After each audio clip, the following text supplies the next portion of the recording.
howdy. Holy shit. Every time somebody hops on, it terrifies me out of nowhere. Well, hello, how are you? I'm good. Random question. How do you eat bananas?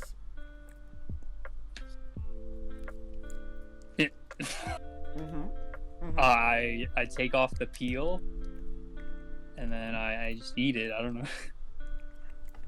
So you stick it in your mouth. Yes. And then you bite it. Yes. So you're an adult. Yes. Okay. I don't want to touch the banana. That's why the peel is like the handle, you know? I don't want to get all banana-y hands. The peel is the handle. This is coming straight from the mouth of Russell, ladies and gentlemen. What an interesting idea to look at. I ask you for a very particular reason. You got some heathens. I know some children placating as grown men who believe that there is some sort of inappropriate sexual innuendo that is inferred by taking it straight in the mouth. Interesting way I described that there. Yeah, you just kind of had to word it like that, huh? Yeah, I did. Absolutely, I did. Because I want them to suffer through this. Anyway. All right. This is good tea. Ooh, I love this song.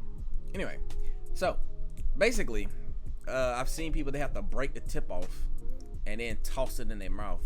And I'm just not understanding what possessed someone to think that that was the right way to go with this. It's just a lot of extra steps, man. Same thing going in your mouth. But now it's just touching more stuff. And I don't know if I like that. Look, man, if the people around me want a show, then they get a show. I get my banana. I mean, now that's the way to look at it. It's on them if they're looking or not. I don't care. I'm still eating that banana. Now, you right about that. That ain't gonna bother me not one bit. The Star Wars prequels are secretly brilliant. I don't know if it's secretly brilliant, but you know, let's go throw that in there. All right, so basically, did Dream fake his speedrun? Oh, I'm gonna watch that later. Basically, tonight, Nestle has provided us some fantastic content to respond to. As you all know, we enjoy engaging with a lot of YouTube media. No strangers to Jubilee, of course. So tonight, we're gonna watch Do All OnlyFans Creators Think the Same? And I just there's so much here. There's just so much to discuss here. And so I think we need to cover it.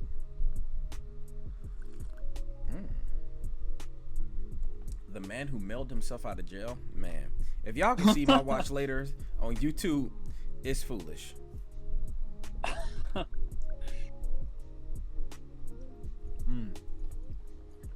see what I can do here. How to eat a banana.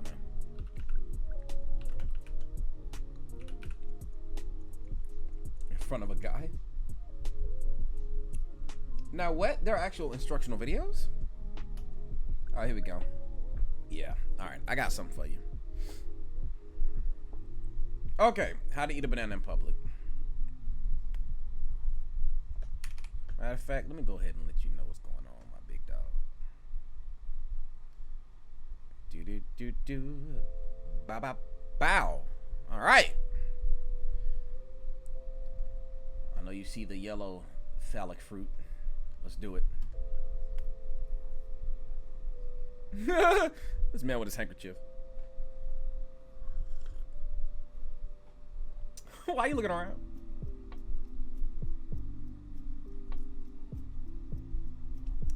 Look at this technique. Somebody explain this to me.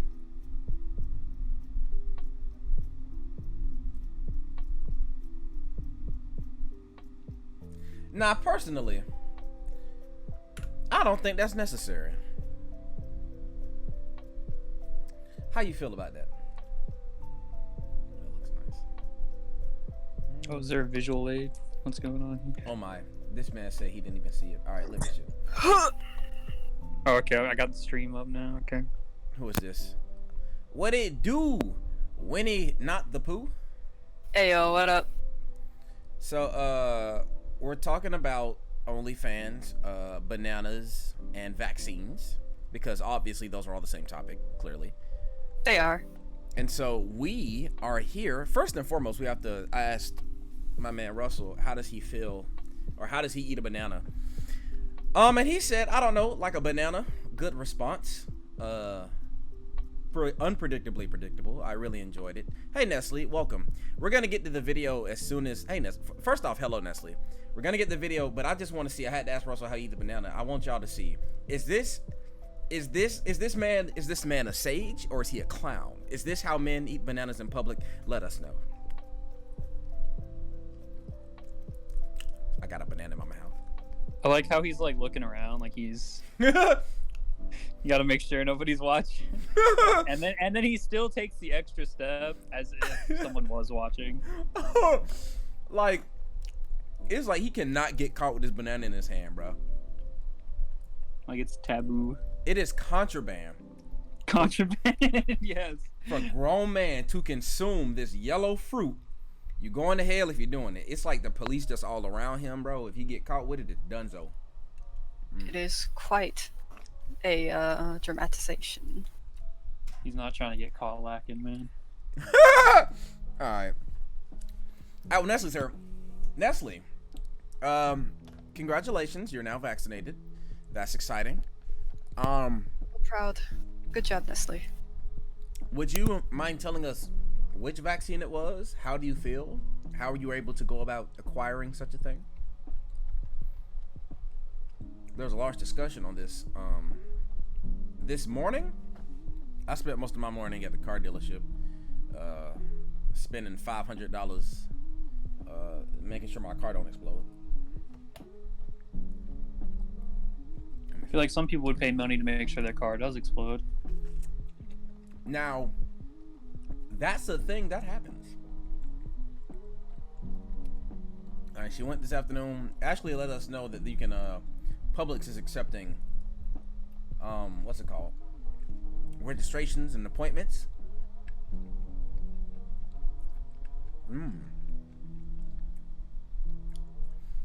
Say you smoke or you're a caregiver. Interesting.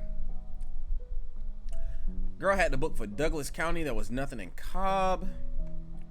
How far is that from Atlanta? Ooh, child. Cobb is Atlanta. But also it isn't. But I mean, it really is. I mean, Cobb County is on 285. It's Atlanta. Cobb County ain't nowhere. All right. All right, so let's get into it. Oh, look. It's our homie. So, starting off this. Now, I have this horrible, some might call it horrible. I have this reputation. That's what I'll call it. I have a reputation. I have this reputation for like whenever we watch videos on YouTube, I always, let's just say every 10 minutes takes me an hour to get through because I stop every 14 seconds and then have to have a dissertation on whatever bullcrap I just heard. And honestly, I'm in the mood to kind of accept that, not rally against it. How do you all feel? Like, how do you want to like watch the whole thing, then discuss it, stop and start? I've scheduled 2.5 to 3 hours for this. I'm not sure if y'all in a rush or anything, but you know, Nestle. I think stop start is good. It's like a 20-minute video. It'll be hard to like save everything till the end. That's true. That's true. I don't want anybody feeling like they have to take notes. This is not distance learning. This is not online school. So I don't want you to feel like you have to have your notes app up, you know, and then save your question to the end. Raise your hand, such and such. We're going to get into it, all right? Now, before we do this, I feel like before this discussion begins, we should really open the floor for first takes, impressions. What are your thoughts on OnlyFans? Your idea about it? Do you even know what it is? Do you love it? Do you hate it? Who wants to go first? I don't know much about it from like the business side, but I have partaken of some. I mean, it's all right. Nothing crazy. I think it's bringing power to the people, you know. That's an interesting observation. Win, how about you? My main take is that OnlyFans would not be thriving without sex workers. And though I don't mean to date this conversation too severely, but I live in the Atlanta area, and it was not 48 hours ago that some white guy drove to 3 different massage parlors. My goodness. Parlors. Thank you. 3 different massage parlors. I still said it. What the hell? All right. 3 different massage parlors. There we go. That were, I mean, predominantly patroned and owned by Asian Americans. And he killed 8 people, ostensibly, or rather allegedly. Killed 8 people, 6 of whom, so that 75% of these people were of Asian American descent, or of Asian descent, rather. Many of whom were alleged or claimed to be sex workers. The assailants, I won't say his name, but the assailant's justification was that he had a sex addiction, and this was how he was handling it or taking care of that particular thing. I'm not gonna, this incident will not be what this particular thing is about, but it does, I do want to follow in Wynn's steps here and say, yes, this channel does support sex workers. They deserve more protection, more support, more acceptance, less stigmatization. Many of them are doing what they do because they love it and they want to, and that's great. A lot of people are doing it because they have to, they have other options. That's not as great, but we should not shame them, or it should not be a taboo subject. I just want to say that, you know, lay that groundwork out. I want everyone to be aware of where I stand on the issue. So yes, Wynn, thank you for that. We support sex workers. I guess, well, we stand for, do you stand for it? I'm not sure. What is the most diplomatic and legally accessible way to explain this? Because I don't want it, this channel does not funnel any money into any sex worker organizations or into any pockets of sex workers, but, you know, in general, we're cool. I partake of their content. So yeah, some of our members of our panel, on an individual basis, certainly do support the industry of sex work and many of its people. And so yes, I support that fully, and that's what I'll say about that. Hell yeah. So I just put a fan under my shirt because I am warm, but I don't want to take my jacket off because it looks so nice. It's the struggle. You know what they say about fashion, you know, if it don't kill you. Anyway, yeah, Wynn says sex workers support it. They're the foundation of it. Russell says he partakes. Good idea of it. I do want to say, now, you said something very interesting, Russell. You was like, nothing too crazy on there. What do you mean by that? That's very, not that there's anything wrong or that you meant anything by that. I'm just wondering, what would it look like if it were, quote unquote, crazy stuff on there? I just meant like I haven't seen anything crazy on there. What would I'm qualify? sure if you wanted to find something crazy on there, you definitely could. Do you want to explain what would qualify? No, I will not specify, but I'm sure you can find someone. I'm sure you can find someone that can cater to your specific requests. Request. I see where you're going. Yes, to your request. Yes. So for those who don't understand, I'm not gonna beat around the bush here. OnlyFans is a website, or rather a platform, if you will, where content creators can provide specific types of personalized content. Think of it as if it were I wouldn't say a Twitter feed. It's more like an Instagram. But, you know, I mean, it's chronological, so it's already beat Instagram on that front. Exactly. So yeah, Instagram, that's a whole other thing. Jesus Christ. The thing is, each let's just say if you're a creator, you create a profile, you create a name, you get your own link to your profile, yada yada yada, and then you post content on there. Videos, photos, there are polls that you can do, comments, there's personal messages, and you know, lots of these what have become standard social media features. The difference is you can post not safe for work content on there and charge people to view your profile. So it's which not is basically synonymous with. Exactly. So you don't have to do that. There are no guidelines saying this is what you have to post. I mean, there may be some that saying you can't post this, that, and the third, but it's not like you have to be a sex worker to be on OnlyFans. I mean, you can get on there and have a master class if you want, teach people how to play guitar, gardening, yada yada yada. I mean, you can go on there. You can make an OnlyFans account and post pictures of fans. Take it literally. There are OnlyFans on my account. You can also make it free. You don't even have to charge if you don't want to. The cheapest price you can charge is $4.99. And then there is the free option. But then you can also offer discounts. You can offer promotional ranges. You can run campaigns that'll go for like X amount of months. You can do group packages. So like pay-per-view. Yeah, that's a huge thing where it's like, hey, I'm going to send you this. You can watch my free stuff. My account is free or whatnot. And you can see most of my stuff on my account for free. But then if you want to see something extra, then I can DM you a certain thing and you have to pay a certain amount of money to view it, or you can follow the account for free, but then some of the stuff on the actual profile you can get charged for as well. A lot of things. I assume everybody here has an understanding of it. I just want to make sure everybody is aware of what it is, what it does, how it works. Again, I'm not going to pretend to be an expert on the business. I can't tell you the backstory or the history of OnlyFans, but I can tell you where it is right now. It was big before the pandemic, and then COVID happened and it exploded.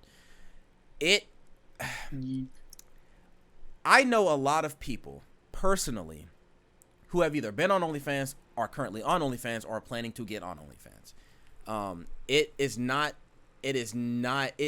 really saying the quiet part out loud now. I know there are a lot of people who have talked about it publicly, who say they can't make one because of their certain career paths or where they are in life, and they're like, yeah, I can't do this, that, and the third if I have had one of these, you know what I'm saying? Again, they don't decide what you put on there, but there is, Russell has made a good point, it is synonymous with a specific style of content. That being said, though, it's not like, and I'm 24 years old, it's not something that I like can't talk to my other people about. I have no problem telling people I've had an account, seen some stuff on there. I ain't made nothing. Don't get the wrong idea. Not yet. Did you watch the OnlyFans documentary on Hulu? I did not. Maybe I'll do that tonight. Maybe I'll come back now and write a report. That reminds me, Bella Thorne like fucked it up for everybody. Okay, so yeah, Bella Thorne. If y'all don't know who Bella, what was she otherwise, a singer, right? Shake it up. Like, basically, if I remember the situation correctly, Bella Thorne, she charged a lot of money and then said that she was going to give one thing, but then when people paid for it, it wasn't that thing. And so people asked for their money back. And when people asked for their money back, OnlyFans, the company, lost so much money that they changed the payout structure for other creators. Oh shit, I remember that. Yeah, I don't agree with what she did. They talked about it in the documentary. Yeah, basically, Bella Thorne said, if you do X, Y, and Z, you pay this amount of money, I will give you this thing. A lot of people were upset about that thing that they got when they actually paid it, and so a lot of people requested refunds. OnlyFans had to pay out so much money, they changed the payment schedule. So a lot of people do this for money. A lot of people can make a lot of money with this. I mean, OnlyFans has made millionaires. Let's be real here. Just like YouTube, just like any other social media, it has the potential to turn people into internet celebrities and make a lot of real money. Some people depend on that money. For a lot of people, this is their second or third job. They're hoping that this money comes in. They take a few pictures online. They post some stuff on social media. Hello, Ollie. Hello, Asteroid. Thank you all so much for coming. They post some pictures online. They post some videos. They get a little extra change, and it pays their bills. For a lot of people, this pays their bills. And so what Bella Thorne did is so, what some people say toxic and controversial, is because instead of people getting paid out every week, now they have to wait till the end of the month. I'm not going to go back to that discussion we had 2 or 3 weeks ago. We did have that discussion already. We literally did. We had that discussion that was like, I was making the point that it is easier to get paid more often than to get paid less. There were other people who thought that it should not matter. I won't rehash that argument, but I will say definitively, these people were upset because they got paid less often, and it made a considerable difference in their ability to pay for their responsibilities. I'm just using that as an example of, yes, again, it matters how often you get paid, even if you don't change the amount that you get paid. And Bella Thorne made things a lot harder for a lot of people who are just trying to pay their bills. If you get $1,000 a month or $250 a week, one of those is substantively different. And these people who got screwed over by this, they will vouch for that particular thing. A lot of people have not experienced getting paid once a month, and a lot of people have no idea living paycheck to paycheck. For a lot of people, they just have opinions and it doesn't affect them. I understand that. But I'm just saying, if you don't believe me, ask somebody else. They will tell you it literally makes a huge difference. Okay, so Asteroid said, I will say it's def lucrative, but my only concern is what these young people are going to do when the world opens back up and in-person sexual interactions pick up again. A lot of people, so we have to discuss, there can't really be a comprehensive discussion on OnlyFans without a discussion on COVID. Again, OnlyFans blew up in the context of COVID. So many people, it is so common to have an OnlyFans now. I know a lot of people I went to school with, whether in high school or college, people who have OnlyFans and whatnot. They make some really good money. They don't know how they would be surviving without it. They get laid off on their job. They take a few pictures. They recoup that, maybe even make some more money. I think that when people go back to work, Asteroid, to your point, hello, Mike. I think that when people go back to work, a lot of the people on OnlyFans will get to go back to work finally. The reason they're on OnlyFans is because they can't go back to work. Now, you will not hear me. I am not a free market capitalist. I am not a titan of industry. I will say, though, I really do think the market will work itself out now. There is a saturation of creators on OnlyFans right now. And new people are making accounts. They're popping up all over the place. But the appeal of OnlyFans is not like Hollywood, you know. It's not. I don't have brand loyalty to Disney. Some people do. I don't. I like Marvel movies. I like Star Wars movies. Yes. I don't have a loyalty to any company, to Warner Brothers, to Buena Vista, to Universal. I'll see whichever particular individual film they put out that I want to see. I'm not dedicated to one thing. I will pay a certain amount of money for a certain particular creator. And people keep asking, why would you pay for something that you can see for free? First off, most of the stuff you can see for free online is stolen, number one. So you're a thief and a pirate. However, the appeal of OnlyFans is, yes, there is that personal connection to somebody that you've never met. But my appeal personally is seeing this content made by people that I actually have already known. That is a very unique opportunity that I feel like I would not have had were this 10 years ago, 15 years ago, 5 years ago, honestly. That's the whole appeal. And a lot of people are supported by people that they know and a couple other folks that they met online. And so what Asteroid is saying, basically you're selling your body online, and doing so severely limits your next possible job or career. So when the pandemic ends, I do believe people will stop spending as much time on OnlyFans. And so what will happen to those people who still have their whole lives to live and have to find work? Go ahead. Because if doing OnlyFans in the first place has put them in a stigmatized position where it's going to be harder for them to find work, why would they leave OnlyFans? Yeah, that's a good one. I mean, I would say you really can break down internet sex workers into two large categories. People who have built their entire personality around this content, people whose faces you can see in their content, and then everybody else, where they have one specific personality or persona. They'll make an OnlyFans. It'll be discreet. You'll never see their face. They're anonymous, but they still make the content. That's really two huge different categories. People go into that second category that they leverage that anonymity, not just for their brand or something, but so that they can find an alternative path forward if they decide this is something they want to do. And then the other people who put their face in it, those are the millionaires. Those are the people who have every incentive to never leave OnlyFans, to never leave Patreon, to never leave Pornhub, to never leave all of these different accounts where they're popular. Their brand is their image, is how they make that money, OnlyFans people usually have followers elsewhere. They'll get fined normally. There you go, Nestle. You're saying exactly what I was just saying. Is that most people on OnlyFans, let's just say, if you're the type of content creator who has an OnlyFans where your identity is discernible, where it may come up if somebody does a background check on you for a job interview or something, number one, you're probably perfectly fine without that next job, and that next job may not be the thing you wanted anyway. You probably have enough followers to where showing your face is a good investment for you. If you are the type of creator who needs your face to attract more followers, you probably have hundreds, if not thousands, sometimes millions of followers across different social media platforms. You have multiple streams of income. If OnlyFans gets taken down by somebody, you still got Patreon. If that goes, you still got X, Y, and Z website. You're still they can go to Twitch even. Go to Twitch? Oh my God, bro. There are so many sex workers on Twitch, and their content on Twitch is literally just gaming. That's how they diversify their platform. Like literally, so like, and this is like a girl with only like 5,000 followers on Twitter, but I don't know how many she has on OnlyFans, but she has like a free OnlyFans. She pulls up her like she pulls up a cooking stream, and literally all the stream can see is her ass while she cooks. Yep. Like 120 viewers immediately. Yep. And I'm talking about raking in the money. You're getting subs, you're getting follows, you're getting donations. People are They going got to options. Exactly. And people are going to your Amazon wish list and buying things for you. So even if you never see an ounce of cash, The they're buying the for Sims you. are going crazy. Exactly. So it's like, I understand, like, if you're the type of person, if you're concerned that this could limit your career path forward, then you're probably not the person who's even on OnlyFans to begin with. But if you see that this is something that can work for you, there are ways to make this content become popular, make some real money, and if not a lot of good money, just money, period. You know, and then you can transition out of it or transition into it. You can keep making, I mean, there's just so much you can do. And then honestly, again, it's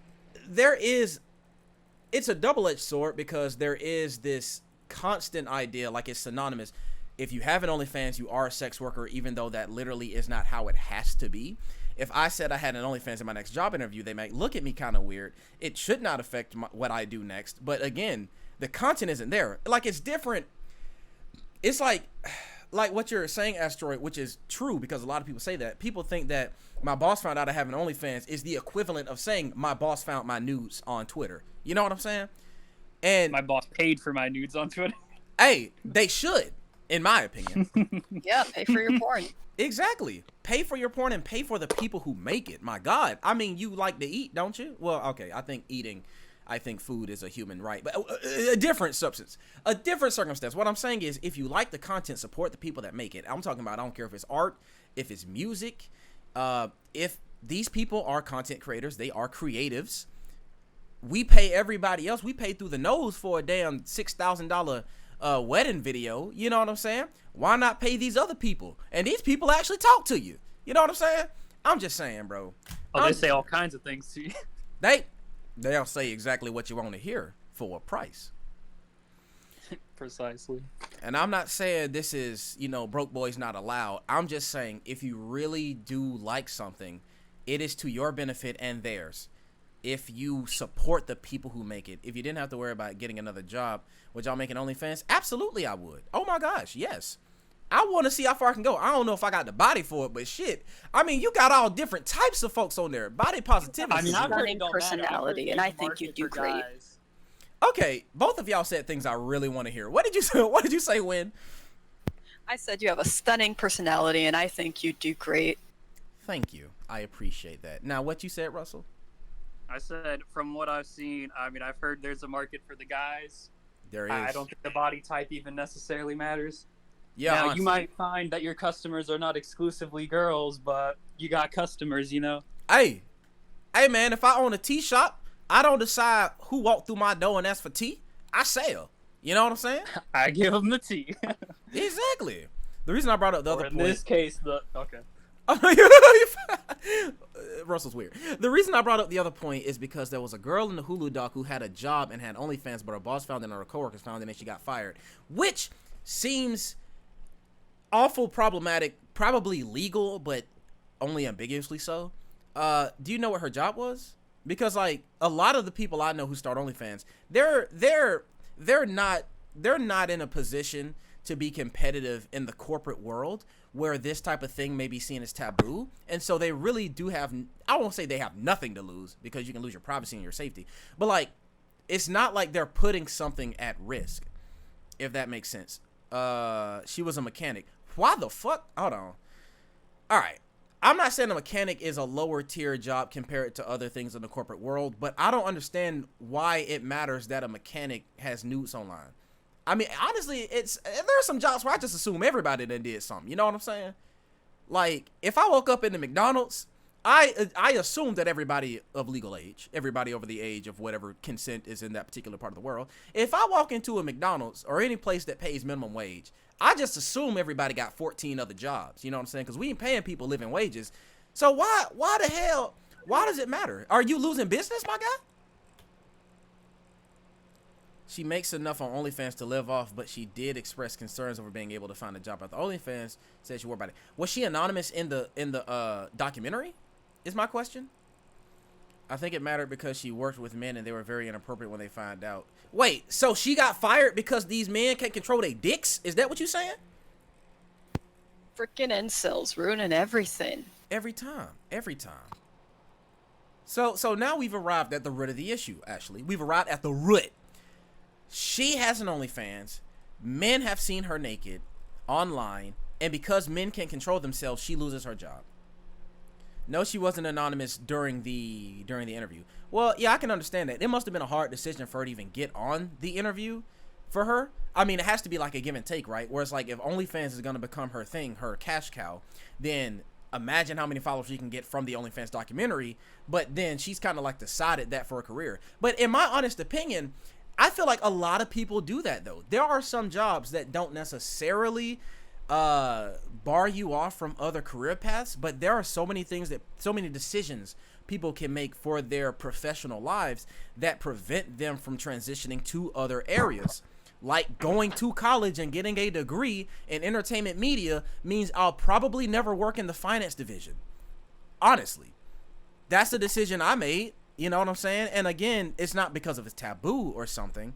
Yep, they were mad because she wouldn't smash them, but God forbid she smashed her boyfriend. So she didn't get fired for having OnlyFans. She got fired for explicit sexism, which again, if you got fired for OnlyFans, then it would be sexism as well. But I'm saying she got fired pretty much verbatim because she would not have sex with her male coworkers. She got a case there. I'm not a lawyer. Don't take legal advice from me ever. Don't ever take legal advice from me. I don't know what the hell I'm talking about. I'm just saying. But where was I? Basically, what I'm saying is I have made decisions in my career that will make it more difficult, if not impossible, for me to have certain jobs in the future. Everybody does that. Working almost a year and a half in the public sector for a government agency means that that's 15 months of experience that I can't put into something else. It's just a decision you have to make. And, you know, every moment you spend anywhere is a moment you can't spend somewhere else. That's just how it is. It's a shame that OnlyFans it's a shame that for OnlyFans that's especially true for a number of dubious reasons. However, I wouldn't say that it's a unique situation, that if you choose to make money this way, you can't make money another way. Honestly, like if I'm dealing drugs on the street, I may not end up as a preschool teacher. You know what I'm saying? Well, I feel like it's different because like what you're saying is like you're basically describing opportunity cost, where like OnlyFans, it's like you're not just not doing the things to prepare for something else. You're getting something that is like actively inhibiting you, is right. What someone like you're taking on that extra stigma, which will actively make it harder for you to get that other career. Exactly. Whereas with your other examples, it's basically like you did nothing. You didn't gain anything, lose anything. But with like the OnlyFans, you actually lost something in that example. So, let me explain why I think it's the same thing with extra steps or maybe another caveat, or I think it's the same concept with different qualifiers. So it's not so much as though, let me take my jacket off. I'm hot as hell. Hold on one second. All right. So it's not as simple as if you do one thing on Tuesday, you can't do another thing on Tuesday because hours are limited type thing. It's certainly not that simple. What I am saying is that there are decisions that you can make for your career that will influence other people to decide your worthiness for certain jobs and career paths. For me, it's not like I chose sex work, therefore I can't work in the office. It's not as extreme as that. It's on the same spectrum, but it's not as extreme. Also on the spectrum, but less extreme and sometimes more common, the type of field I choose to study in college. If I go to higher education and pursue one degree over another, you know, I'm more likely to become a graphic designer with a degree in entertainment media than I am to become the CFO of anything. You know what I'm saying? I think that yes, in one situation, the thing that puts them both on the spectrum is that you are making decisions that other people will use to decide whether or not you're worthy or qualified for a certain type of job. In one situation, it's simply a decision that you made, and it's like, are you competent for it? But in another situation, it's more so, is it the right image? There's a lot of different qualifiers, but I think the concept is you have to decide at every step of your career, is what you're doing right now going to enable you to do another thing or inhibit you from doing another thing? And OnlyFans, or choosing a certain career, working for a certain company, those are all different flavors of what I think is essentially the same thing.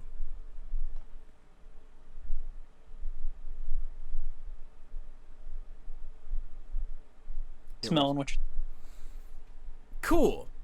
That being said, though, yeah, it is especially dubious for people who work in the, for sex workers, because it's almost like an instant thing. Like, there are jobs that I'm not competitive for because of my field of study, but if I were a sex worker, there'd be jobs that I'm instantly disqualified from. And so it's way more extreme in that regard. It's just, yeah. That being said, though, we're 45 minutes into this stream, and I have not even pressed play on this video yet. Why do y'all let me do this? Like, I don't understand why y'all just hop on this chat and allow me to just talk shit. Anyway. Because it's fun. stream, not mine.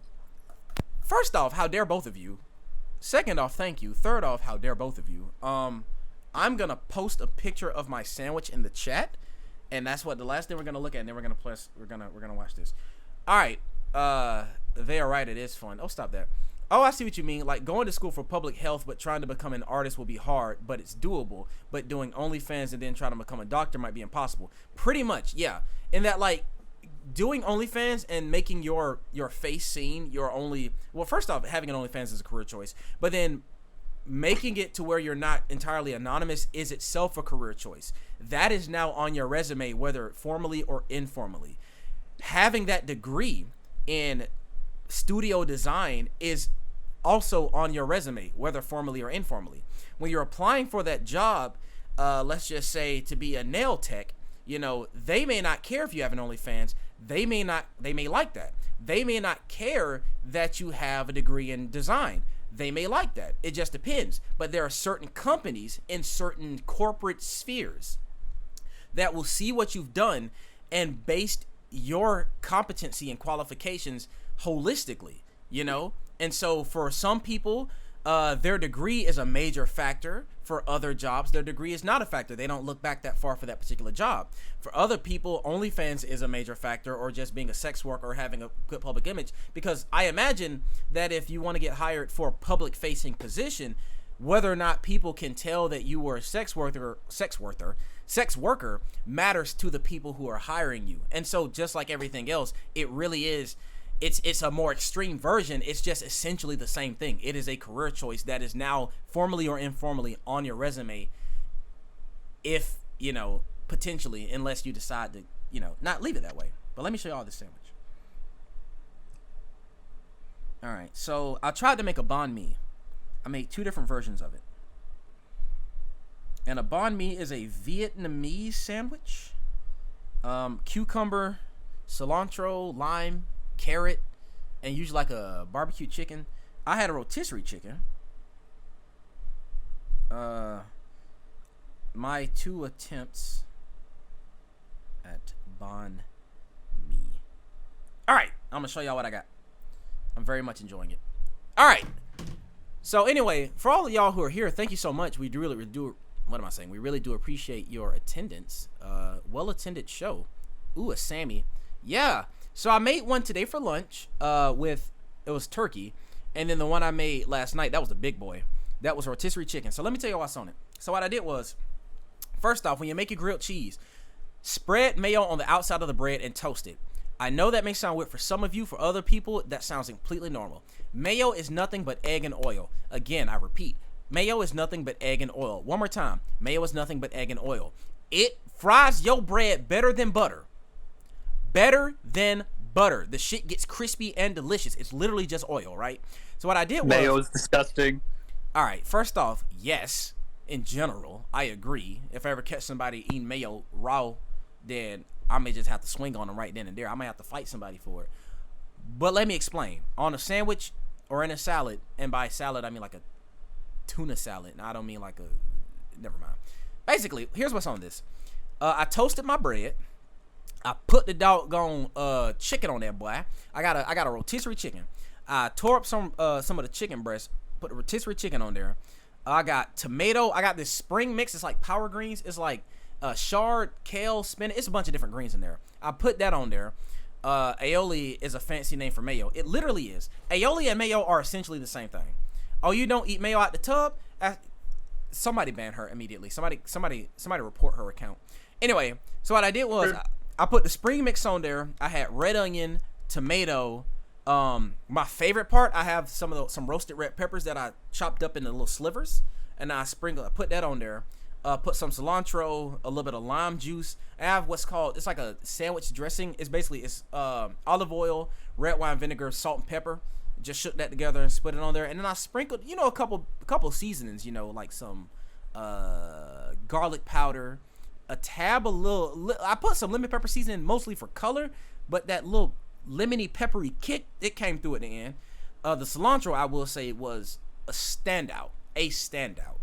And carrots for extra crunch, and I guess health or whatever, and some sriracha, and there we go. The shit was fantastic. Absolutely fantastic. Oh, cannoli. Ollie don't like mayo. Anyway, that's my sandwich. Let's watch this video about OnlyFans. Let me stop lying to y'all and give y'all what I promised, because damn, Russell always be having me out here talking and speaking and stuff. Like, well, I ought to pay him something. All right, Russell, we're going on the road. It's just gonna be, I'm gonna give speeches, and you're just gonna be the guy standing there the whole time. Or you can bring a chair if you want. It might get tired. And then like every 26 minutes of me talking, you're just gonna ask a very simple question, and then I'll just keep going, and that'll be our routine. Sounds like a plan. This man, I know this man got some in his mouth. Anyway, that's what she said. All right, let's go. She was like, "What are you doing?" And I was like, "Oh, I'm selling feet pics." All right, hold on. That's a strong intro. The prompt is, my family knows I'm an OnlyFans creator. I would not mind if my family knew, because my mama don't know what OnlyFans is. But if she did, she ain't never finding that shit. I don't even want her knowing I'm on Twitch. She was like, "What are you doing?" Can you turn the video up higher? I can barely hear it. Yeah, I did. It is low for some reason. I keep it low because when I'm playing music, I want to be able to hear myself. But yes, let me not get carried away. Let me know if y'all can hear this real quick. She was like, "What are you doing?" And I was like, "Oh, I'm selling feet pics." Yeah, I can she hear was it. like, "What do you mean?" I'm like, "Well, Mom, I just take pics of my feet and sell them for like $50." She was shook. So can y'all hear that? Okay. Oh, hang on. I have the call on speaker, I think. Maybe if I turn that off. I can't even find speaker. Are you on your phone? Yeah, I am on my phone. Here you go. I can just barely hear. Feet pics are so lucrative. Feet pics, listen, y'all. When I tell y'all feet pics make so much damn money, I'm talking about, boy, you just throw some toes on the ground, baby. That's all it takes. Foot fetishists, like, they are happy to throw their fucking money. It's Mike, really specific, but like, foot boys especially. Mike, you asking, but why? You need to be asking how you can get involved. Yeah, Wayne, you really said something right there, dog. You really said them feet boys. When I tell y'all, they throw the money out, boy. I'm talking about you paint your nails, you get real cute, you know what I'm saying? Get yourself a little pedicure. You spend $40 on your feet, they'll spend $1,000. You know what I'm saying? Pretty much. Just gotta find a base. Bro, You're set. Ashley, get on the gram, sell some feet pics. Ain't nobody gotta know who it is. Fuck, there's so many Instagram would ban you, atrocious though. comments. What you said? Me or her? Is it bad to support fetishes? It is not bad to support fetishes that are harmless, I would say. Nah, I don't know. Maybe you shouldn't be. Don't sell pictures of your underage nephews and nieces to no creeps out there on the internet. That's an entirely different thing. That's not. No. No. That's different. That's different. That is illegal. That is illegal. But we are not kink shamers here. Well, some of y'all might be. I don't know what Mike about to say. I don't know what Ashley about to say. Kink shaming is my kink. But I firmly believe there is nothing wrong with a foot fetish. every fetish has the potential to be harmful depending on how you behave. Everything you do has potential for, like, okay, my boss may like that I really like money and that I like making money, so I may be a good salesperson, but I can get obsessed with money and then go rob a bank, or I could be a sleazeball and then undersell and then oversell and then underperform. What I'm saying is, no matter what you do, there's a wrong way to do it. There's a wrong way to do every single thing. Point blank, period. I think that the simple attraction to feet should not be a problem. The funny thing about like the foot fetish, there's like a theory kind of, if you know about like the way the like whole homunculus thing is, and how there's like certain areas of the brain devoted to certain body parts, I believe the corresponding section that like is like responsible for like the genitals is actually very close to the feet as well. So like a potential like overlap there could be responsible for a foot fetish, is what some people have. I'm gonna have to read up on the science of that. Before I do that, I can send you the stuff. I need to find my resources again, but yeah, I can show you that. If you find those resources, send them to me. I would love to read them. Real quick, I have to scream. 1 second. Smacky! All right, I'm good. My sister's probably gonna call the police now. Ow. She probably thinks I'm being stabbed. I would apologize, but I'm not sorry. Anyway, Smacky, my boy. Hello, how the heck are you? You handsome devil, you. Yes, we're talking about foot fetishes. The video here is, do all OnlyFans creators think the same? I'm gonna say they probably don't. I think it's perfectly fine. One of the things that I know for certain is that attractions to non-genital parts of the body, sexual attractions, is an evolutionary trait. Not all people have the same attraction to all the different types of things, but generally speaking, if there's a reason you find something sexually appealing, it's because it reminds you of your ability to reproduce. In general, I am not the scientist behind this. Don't take what I say word for word, but that's generally the idea. So people's attraction to mouths and hands and feet, it's because at some point in the past of human history, or maybe 15 minutes ago or tomorrow, those parts of the body can be stand-ins, analogs for actual genitalia. Often, I've seen this often more so for, males, because they have, their genitals are external as opposed to internal, and so, I mean, dudes been sticking their dick anywhere since human history, you know what I'm saying? And so there's just like, if you are assigned male at birth and you are attracted to women, a lot of times you can find, it's very common to find a lot of different parts of the female body attractive for those inherently evolutionary, not necessarily genetic, but biological reasons in general. All right. I'm not saying, now there are certain things that you probably would not have been attracted to if you had not been exposed to it. There are certain man-made kinks. They're not genetic. They're not necessarily, I don't want to say they're not natural, but they're not naturally occurring. Maybe that's not the right way to put it. They're not something that you might find in nature outside of human civilization, like people's attraction to certain fabrics, like people who have nylon fetishes, who like pantyhose and things like that. And then there are other people who like leather, people who like BDSM. There are a lot of fetishes that are human interrelational, where it's like, I don't like a thing, I don't like a fabric, I don't like a part of your body, but I like the power dynamic, or at least a synthetic, or a a simulated power dynamic. That is also a thing, and so it's a lot of different ways this can go, is what I'm saying. I'm not that handsome. Feets asteroid, please. So you're a feet guy, huh? I would have guessed that. That's okay, bro. Don't feel exposed. Anyway, we are an hour into this video. We're an hour into this stream, 12 seconds into the video. Why am I like this? I, for one, think we're making great time. Yeah. We're a solid 12 seconds in. We're doing great. Dude, typically we'd be like, I hadn't even pressed play yet. But honestly, we're ahead of schedule. All right, so I'm going to see if we can make it to the first ad break before I have my next long-winded speech. So bear with me, folks. We're going to do this. All right, I pressed the wrong damn button. There we go. Do crackheads think the same? I really wonder that, though. We invited 6 OnlyFans creators, range of beliefs and values. Hi, I'm Michaela. I'm 25. I live in Minneapolis, Minnesota. I create content. Pause. I wonder if they have their accounts linked under here. Might have to do some research after this. All right, let's go. on YouTube, and I'm also an OnlyFans creator. Hello, my name is Chase. I am also an OnlyFans creator, and I started Thank you, through Smecky. TikTok, got a big following, and then that's why I went over. I'm so sorry. I just got to say one more thing. That guy's pretty handsome. Anyway, what I'm saying is another thing.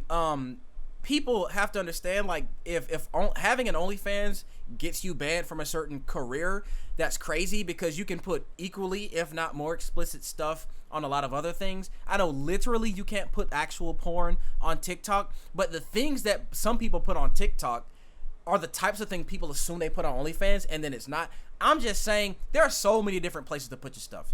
OnlyFans and Instagram and stuff like This guy has an Akame Hi, Got Kill I'm poster. Mika.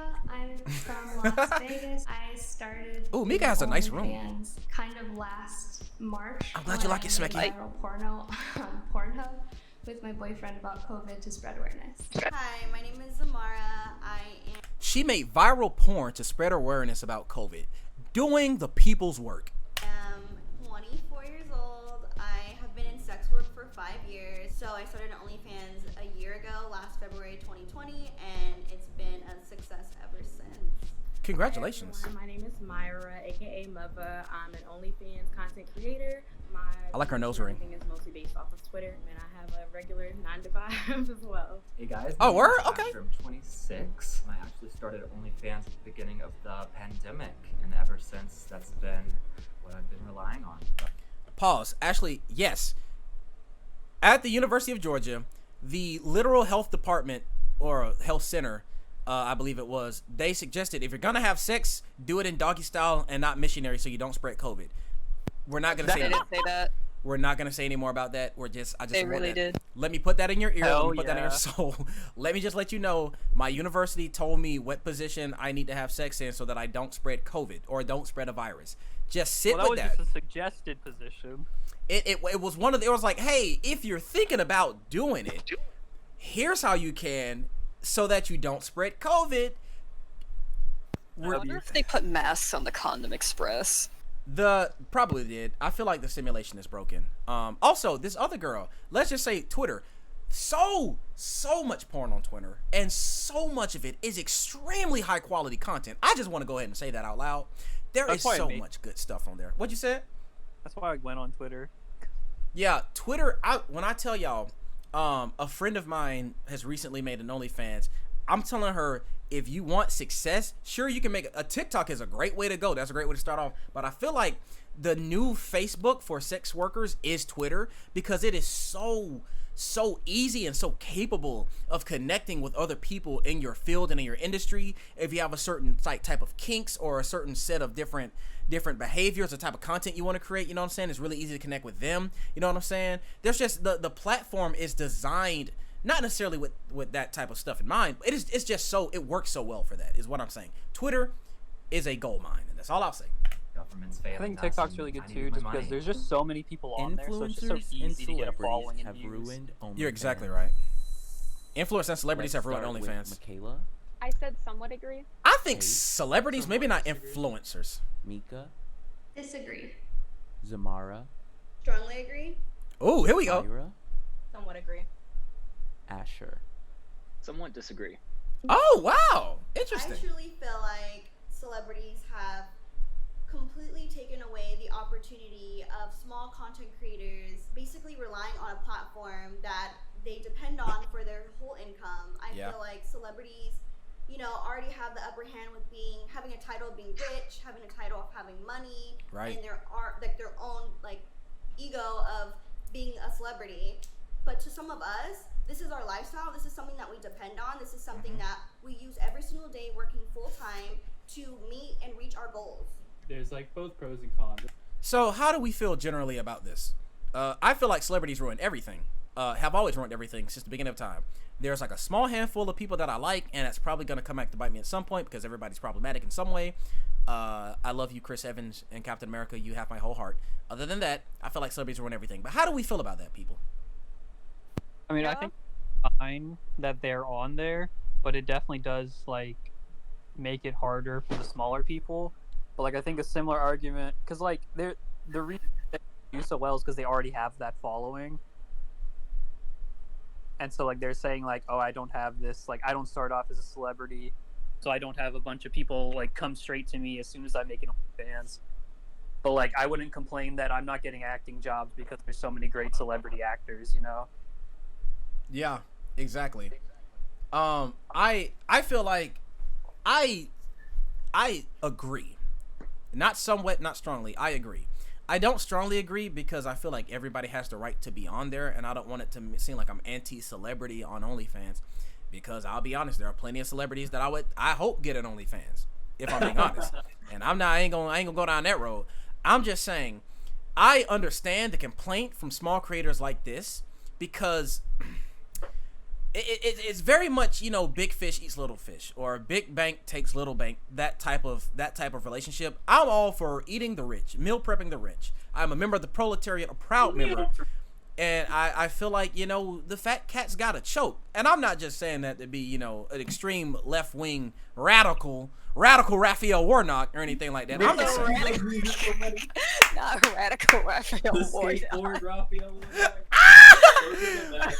Bro, y'all know exactly what the hell I'm talking about. I'm just saying. Yes, that shit was great. All I'm saying is that it feels like every time, and it's literally not like this because it's a digital space, it's not a physical space, but there's only so much attention and time. There's a lot going on here. It's complicated, but I am saying, if I see a celebrity get on there, I do have the choice to not participate. That is my choice. But I also have the choice to not go to McDonald's. However, I don't want all of the mom and pop shops in my town, in my small town. I don't want all the nice restaurants to be replaced by big corporations. I like big corporations for a lot of different things. They make it very convenient to get a lot of things I need. There are certain things that I hope they never get into. I don't want Walmart to get into the business of being a pawn shop and selling you know, antiques. Those are things I want that to be like a small business venture, and there are so many other examples of that. When it comes to OnlyFans, literally the whole reason I'm on here is because these feel like real people. It's like, yes, there are some celebrities I want to see on there, but like the novelty is worn off. The whole appeal for me personally on OnlyFans is that these are not celebrities. Now, some of them are famous. Absolutely. Some of them are really big on there. Some of them get famous and big on these type of platforms. That's perfectly fine. That's a different situation. But like, the whole reason I am here, the whole reason I stepped in the room is because these are people like me. These are some of my classmates. These might even be some of my coworkers at some point. That's the whole, I'm paying for it for that reason. I'm not going to pay for it if it's just some, you know, major Hollywood celebrity. That's not what I'm here for. And you can argue, if that's not what you're here for, then don't pay for it. It's not gonna hurt anybody. Fair. All right. I feel like it just gets watered down when you put all these already big names onto a platform that is supported so overwhelmingly by people who just like, you know what, I'm gonna sell feet pics online. I'm like, that's great. Yeah, like, that's my thing. Like, OnlyFans was basically built up to what it is by people in the sex work industry that, for the most part, do this because they love it or they need it or whatever reason, and they're people being people, and just like celebrities that kind of come in here who clearly don't need the money and are generally probably not, like, a lot of them aren't gonna stick with it or don't have a real passion behind it, are just kind of like, it feels, I guess, intrusive in a way. What were you saying? Did you have something to add? They're an invasive species. Absolutely. Yeah. Absolutely, but also not at all. I'm replying to a text message. To answer both your questions, though, Ashley, yeah, for both, yes. Literally, the whole reason I get on Twitter, the only reason, like, Twitter porn is, you know, great because it's not professionally done. It's amateur material. It's not shot on a sound stage with a 14-person camera crew, 3-point lighting. You know what I'm saying? It doesn't look like okay. I hope that everybody in this room can relate to the idea that it is one thing to watch porn on your computer. It's another thing to receive nudes from someone you know. One of those is inherently more exciting than the other. I can't decide for you which one. I just feel like the whole, like, getting nudes from somebody, and I'm going back to like my earlier days or whatever. It's like, it's literally like, imagine getting nudes from somebody versus watching something that you can see online for free. It's like, yeah, some of that content may be the same, but it's so incredibly different. There is a reason why, like, seeing this particular person, it's like, there's no emotional connection. Not, I guess there wouldn't be any on OnlyFans necessarily. I don't have any emotional connection. Like, there's a psychological distance between me and actors, like professional adult actors. Not that they shouldn't also be supported. I'm just saying it's not my flavor. It's not why I pay for it. It's like, I feel like you can experience that pleasure so much more when you're consuming the content, because you know that there's a real person who is receiving that same pleasure there. Yeah, people kind of have the idea that everything's fake in porn now. You know what I'm saying? It's just a completely different experience. Just like a real person is enjoying what they're doing and creating. That's much more of a personal relationship than what it is there. And I'm not saying this is like my favorite sex worker will respond to me. No, they don't even have to talk to you for that to be the case. It just feels more real, you know? I like sites like YouTube because these influencers seem close to me than celebs. I don't care what celebs do. I definitely care about the celeb gossip though. Yeah. I mean, to be honest, I personally don't want all of that, because unless you're my partner, everyone are like, oh yeah, Ashley has this thing where she doesn't think, she thinks the entire world is asexual. She knows that people are attracted to things, but she doesn't, in her mind, no one has genitals in Ashley's mind. So she's a very special case, and that's very interesting to me and hilarious. That's why I said some disagree, because I understand your point of view, but then I also seen that, like, they're bringing more notice to the platform, so they're bringing a lot more people to OnlyFans, because when I first started 2 years ago, there was not a lot of audience on OnlyFans, and not a lot of people knew what it was, and a lot of people thought it was, that's a good point. Terrible. Celebrities cause temporary hiccups and issues. So, you know, when we have those issues like Bella Thorne and other celebrities just creating these profiles intending that, you know, we're basically want to bait and switch these people, it causes a temporary problem, because you have that influx of people coming in now just to see that one person. So once a new person comes on, or a new celebrity comes on, it's like, yeah, now don't forget about OnlyFans, because, you know, once you don't feel like paying $50 a month for, you know, Trey Songz, you'll go pay for your he did have one, didn't he? You know, a month OnlyFans person, and that's when we start bringing it in. So yeah, definitely with the awareness, because honestly with sex work, almost any promotion is good promotion. A lot of the stories that we hear from celebrities on OnlyFans tend to be about scams or things that take a... demisexual is when you only have an attraction to people with whom you share an emotional connection. So in a way, yes, Asteroid, that's what she's asking about, Ashley, is that she thinks that nobody has genitals until, like, they're her actual partner. I think for Ashley it's a little bit different. I don't think it's like she's only attracted to people that she's already with. I think it's even a step further. Nobody else is a sexual creature unless she's already with him. Oh, she doesn't see them that... Okay, that makes... Okay. Yes. Wait a minute. Knows they... Okay, like... Okay, that makes more sense when you, like, elaborate on that. Yeah, like, when she puts... I'm not saying you're demisexual. Yeah, wait. Yes? Wait, what are you saying, Asteroid? Yeah, like, Ashley's thing... And when I say Ashley, I mean Ashley. Her thing is that, yes, she knows that people have penises and vaginas and, you know, a whole bunch of other stuff. She just doesn't enter her mind unless they're her, like, sexual or romantic partner. Not that she's not attracted to those people, is that those people don't have they literally don't have sex organs in her mind until she's with them. You know, so I guess it's a flavor of demisexual. Jumps off cliff now. Asteroid, what are you saying? Do you think that I thought that you were talking about me? Because I'm not. Also, Mike, I have to heavily disagree with that second to last comment. OnlyFans is very overrated for the price, though. I don't think I can disagree with the statement more. And Mike, I usually agree with everything you say. I don't. Do you know creators I follow? Like, it is so easy to blow a bunch of money. I say blow like it's not worth it. To spend a lot of money because you can follow so many people for so cheaply. Like, Mike, it's like there's not one price for OnlyFans. It can't, like, OnlyFans can't be overpriced. A person's account can be overpriced in your opinion, you know, but what it's worth is what you're willing to pay, you know. It said a flavored demisexual or flavor of demisexual. No, I don't want to place that label. Oh, I don't want to place that label on it. Okay, I see what you're saying. All right, let's go. Away our credibility as creators on OnlyFans. So then when people hear that we might be doing OnlyFans, I like her chain. They only think about those scandals and assume, oh, so you're just scamming people for money or something, and it's like, no, there are actually like really authentic ways that we can build an audience and earn income from it. Like, if you want to make money on this and you have your audience, like, go for it, but do it correctly. Like, don't take advantage of people, don't lie about what you're selling, like, do it right. I make a lot of money. I have seen a lot of celebrities get on here and post way less explicit content than what other amateur creators do. And I think that that is just such a good example, such an analogous example of how I would say how much harder people with less money have to work to get half as far.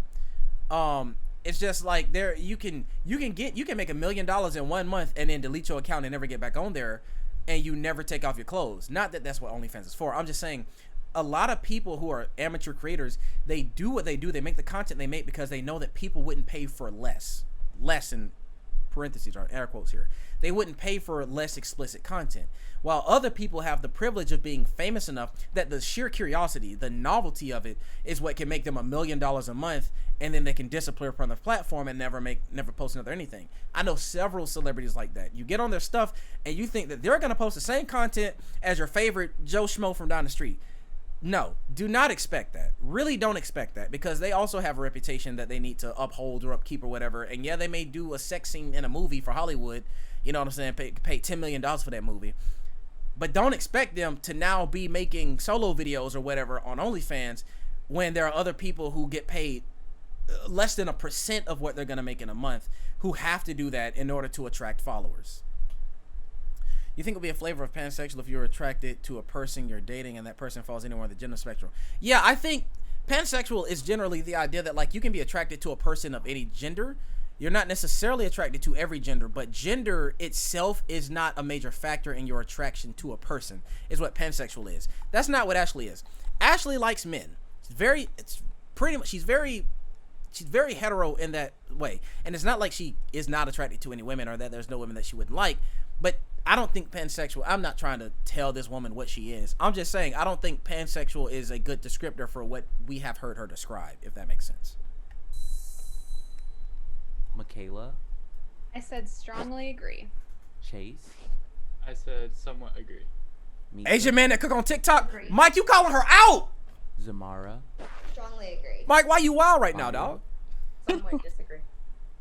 Asher? Agree.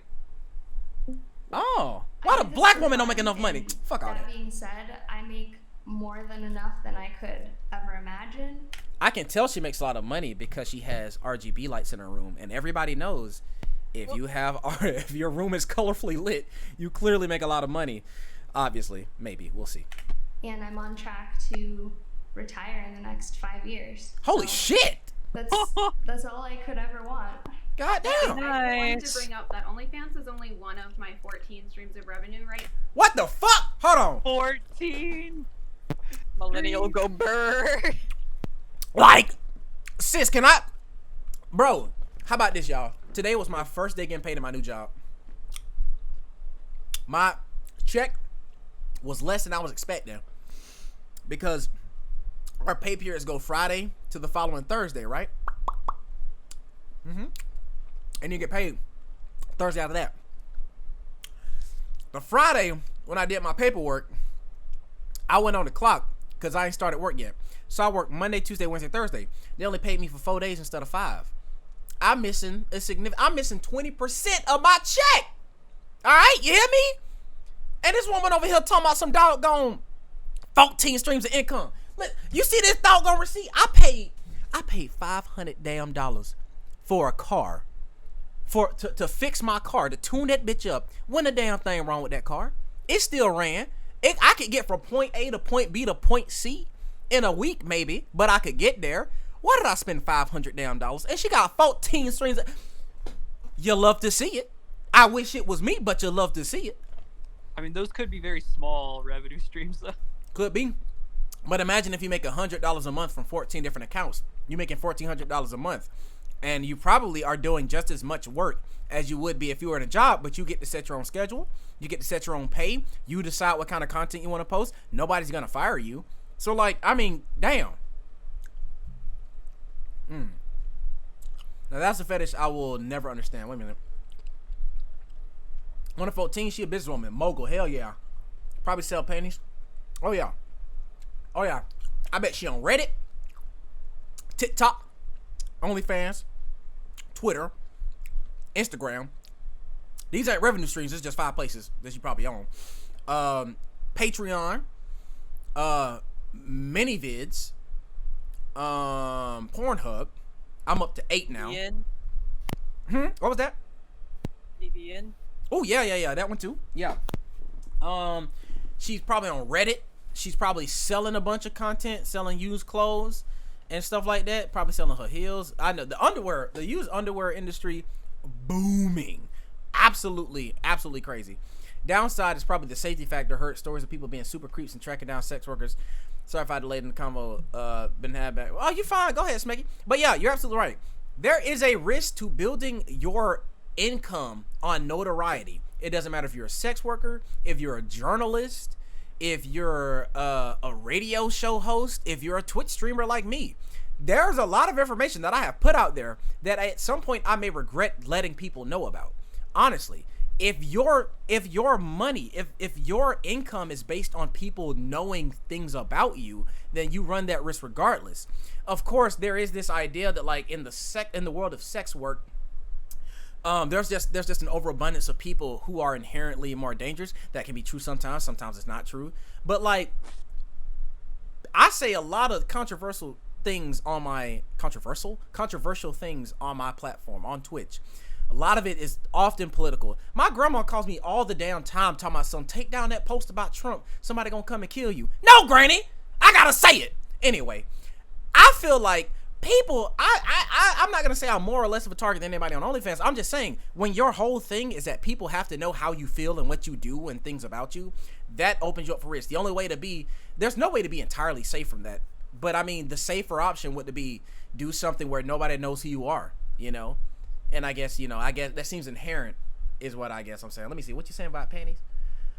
Oh yeah, you gotta open up P.O. boxes far, far away from you. Absolutely. I mean, people can be waiting outside the damn office waiting for you to get that done. Oh yeah, by all means, sell away is way better deal than other kinds of sex work, if that counts as sex work. It definitely counts as sex work. Yeah, it can be anonymous. Gee, I didn't know they could find the sellers. I mean, yeah, I'm not gonna wear a mask. I'm not gonna fight my grandma. I just want her to know she is so afraid of the stuff I say on my Facebook. She thinks that every single thing I say. I even complimented Trump one time. I was like, for all the crap that Trump does, I'm glad he told his followers over the weekend to get damn vaccinated because they are the people most likely to not get vaccinated. I felt like that was responsible. I said that and she texted me talking about something, be careful. You never know, somebody might be around the corner waiting to hang you for being such and such and black and all this. I'm like whatever. She just loves me. The anonymity seems like it would make you more money. Some people are obsessed with the anonymous public figures. Exactly. It goes both ways. That's the thing about sex, y'all. There is something out there for everyone. It is not a 1-to-1 ratio. Some people love it if they never know who this person is and they never see their face. Other people are obsessed with the fact that they can see their face. It goes in every direction. It literally does. And that's what's so wonderful and so beautiful and so profitable about it. You know, there are ways we can improve it. There are ways we can make it better, safer, more equitable for the people who support this industry. But the beauty of it, the inherent beauty of it, is that you can't decide what other people like. There's just so much out there that people really enjoy. And I think that's the best thing. All right. Right now, and I want to make sure that if something happens to one of my streams of revenue, that I'm going to be okay, which is why I try so hard to have so many. That's kind of why I love OnlyFans, because it does allow that financial freedom to take a big portion of income and be able to use that to help further your future, whether you're investing into a project, property, or even just like the stock market. It kind of allows us to push ourselves into the next step in our later years in life and really look out for each other, which I really like. Also, Michaela, I looked her up because I'm looking at the people's content right now. She's a YouTuber. The first video I see on her channel, she has almost 80,000 subscribers. Extreme 48-hour bedroom makeover challenge, before and after transformation. It's a video about her redoing her bedroom. That video got 1.5 million views. YouTube is clearly a strong source of income for her. That's what I keep saying, is like, for a lot of these people, when they're doing this thing, they don't have to worry about if being on OnlyFans is never going to get them another job. they don't need it. They've gotten so good at doing that. Like the gig market is one thing, being an independent creator, your own entrepreneur. These people have founded their own businesses. They may not need another job. They may not need somebody to give them another job, is what I'm saying. These don't seem like the type of people who are worried about that type of thing, 80K subs on 78 and 78.5 subscribers on YouTube. Her content, I'm looking at the things. I tried OnlyFans for a week and made X amount of money. She posted that a year ago, and she has 14 streams of income, and she's on a panel about it. This woman is doing it right, if there's one way to do it. A lot of her videos are about applying to college, about makeovers, her editing tricks on iMovie. You know what I'm saying? Writing in her journal. I'm just saying, this is why there's such a problem with putting sex workers in such a small box. So many of these people do so many things. Everybody does so many different things. You know what I'm saying? Yeah, because if you're like self-run, like you have to do so many things. Like she just said, she does editing. Like you could edit your own videos. Yeah. Photos and all that. Exactly. Or your mark. I guess the question is, why would she ever have to leave OnlyFans? Even if there's a mass exodus out of it, why would she leave it? It's too good for her. It's better for her here than it is for her anywhere else. And a lot of people, they remain anonymous until they get to that point where it's like, being on OnlyFans is the best thing for me.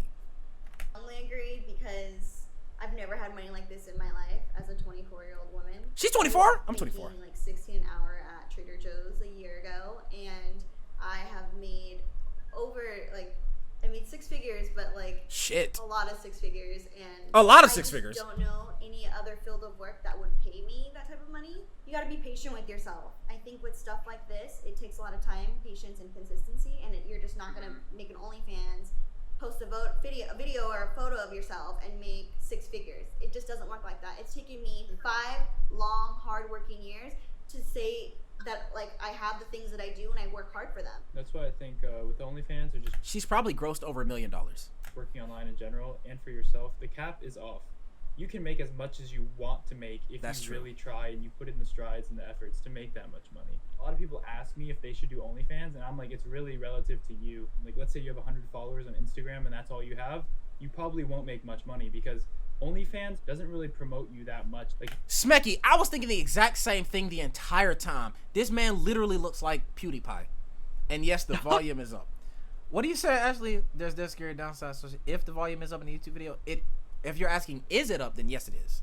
You mainly get promotion from your other websites, your other socials, or other look at that face. You do. So it depends on if you think you could get your followers following you to actually follow you and actually pay money for your content. That's his good side. You can make a lot of money. You just can't expect. He looks like he has a lot of good sides. And I think that's a big misconception when it comes to OnlyFans.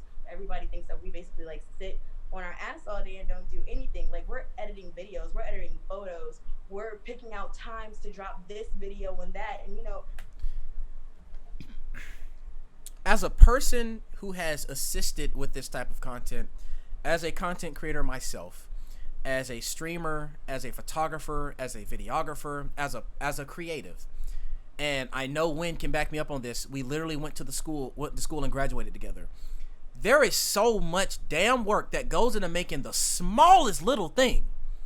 Oh my god. It says you're doing Fortnite. Oh shit. Thanks, Luna. Yes, there is so much work in the those look. Maybe not playing Fortnite. Apparently I'm not playing Fortnite, bro. Imagine if somebody tried to see playing Fortnite. I'm talking about OnlyFans. Hold on, let me edit it. Hold on.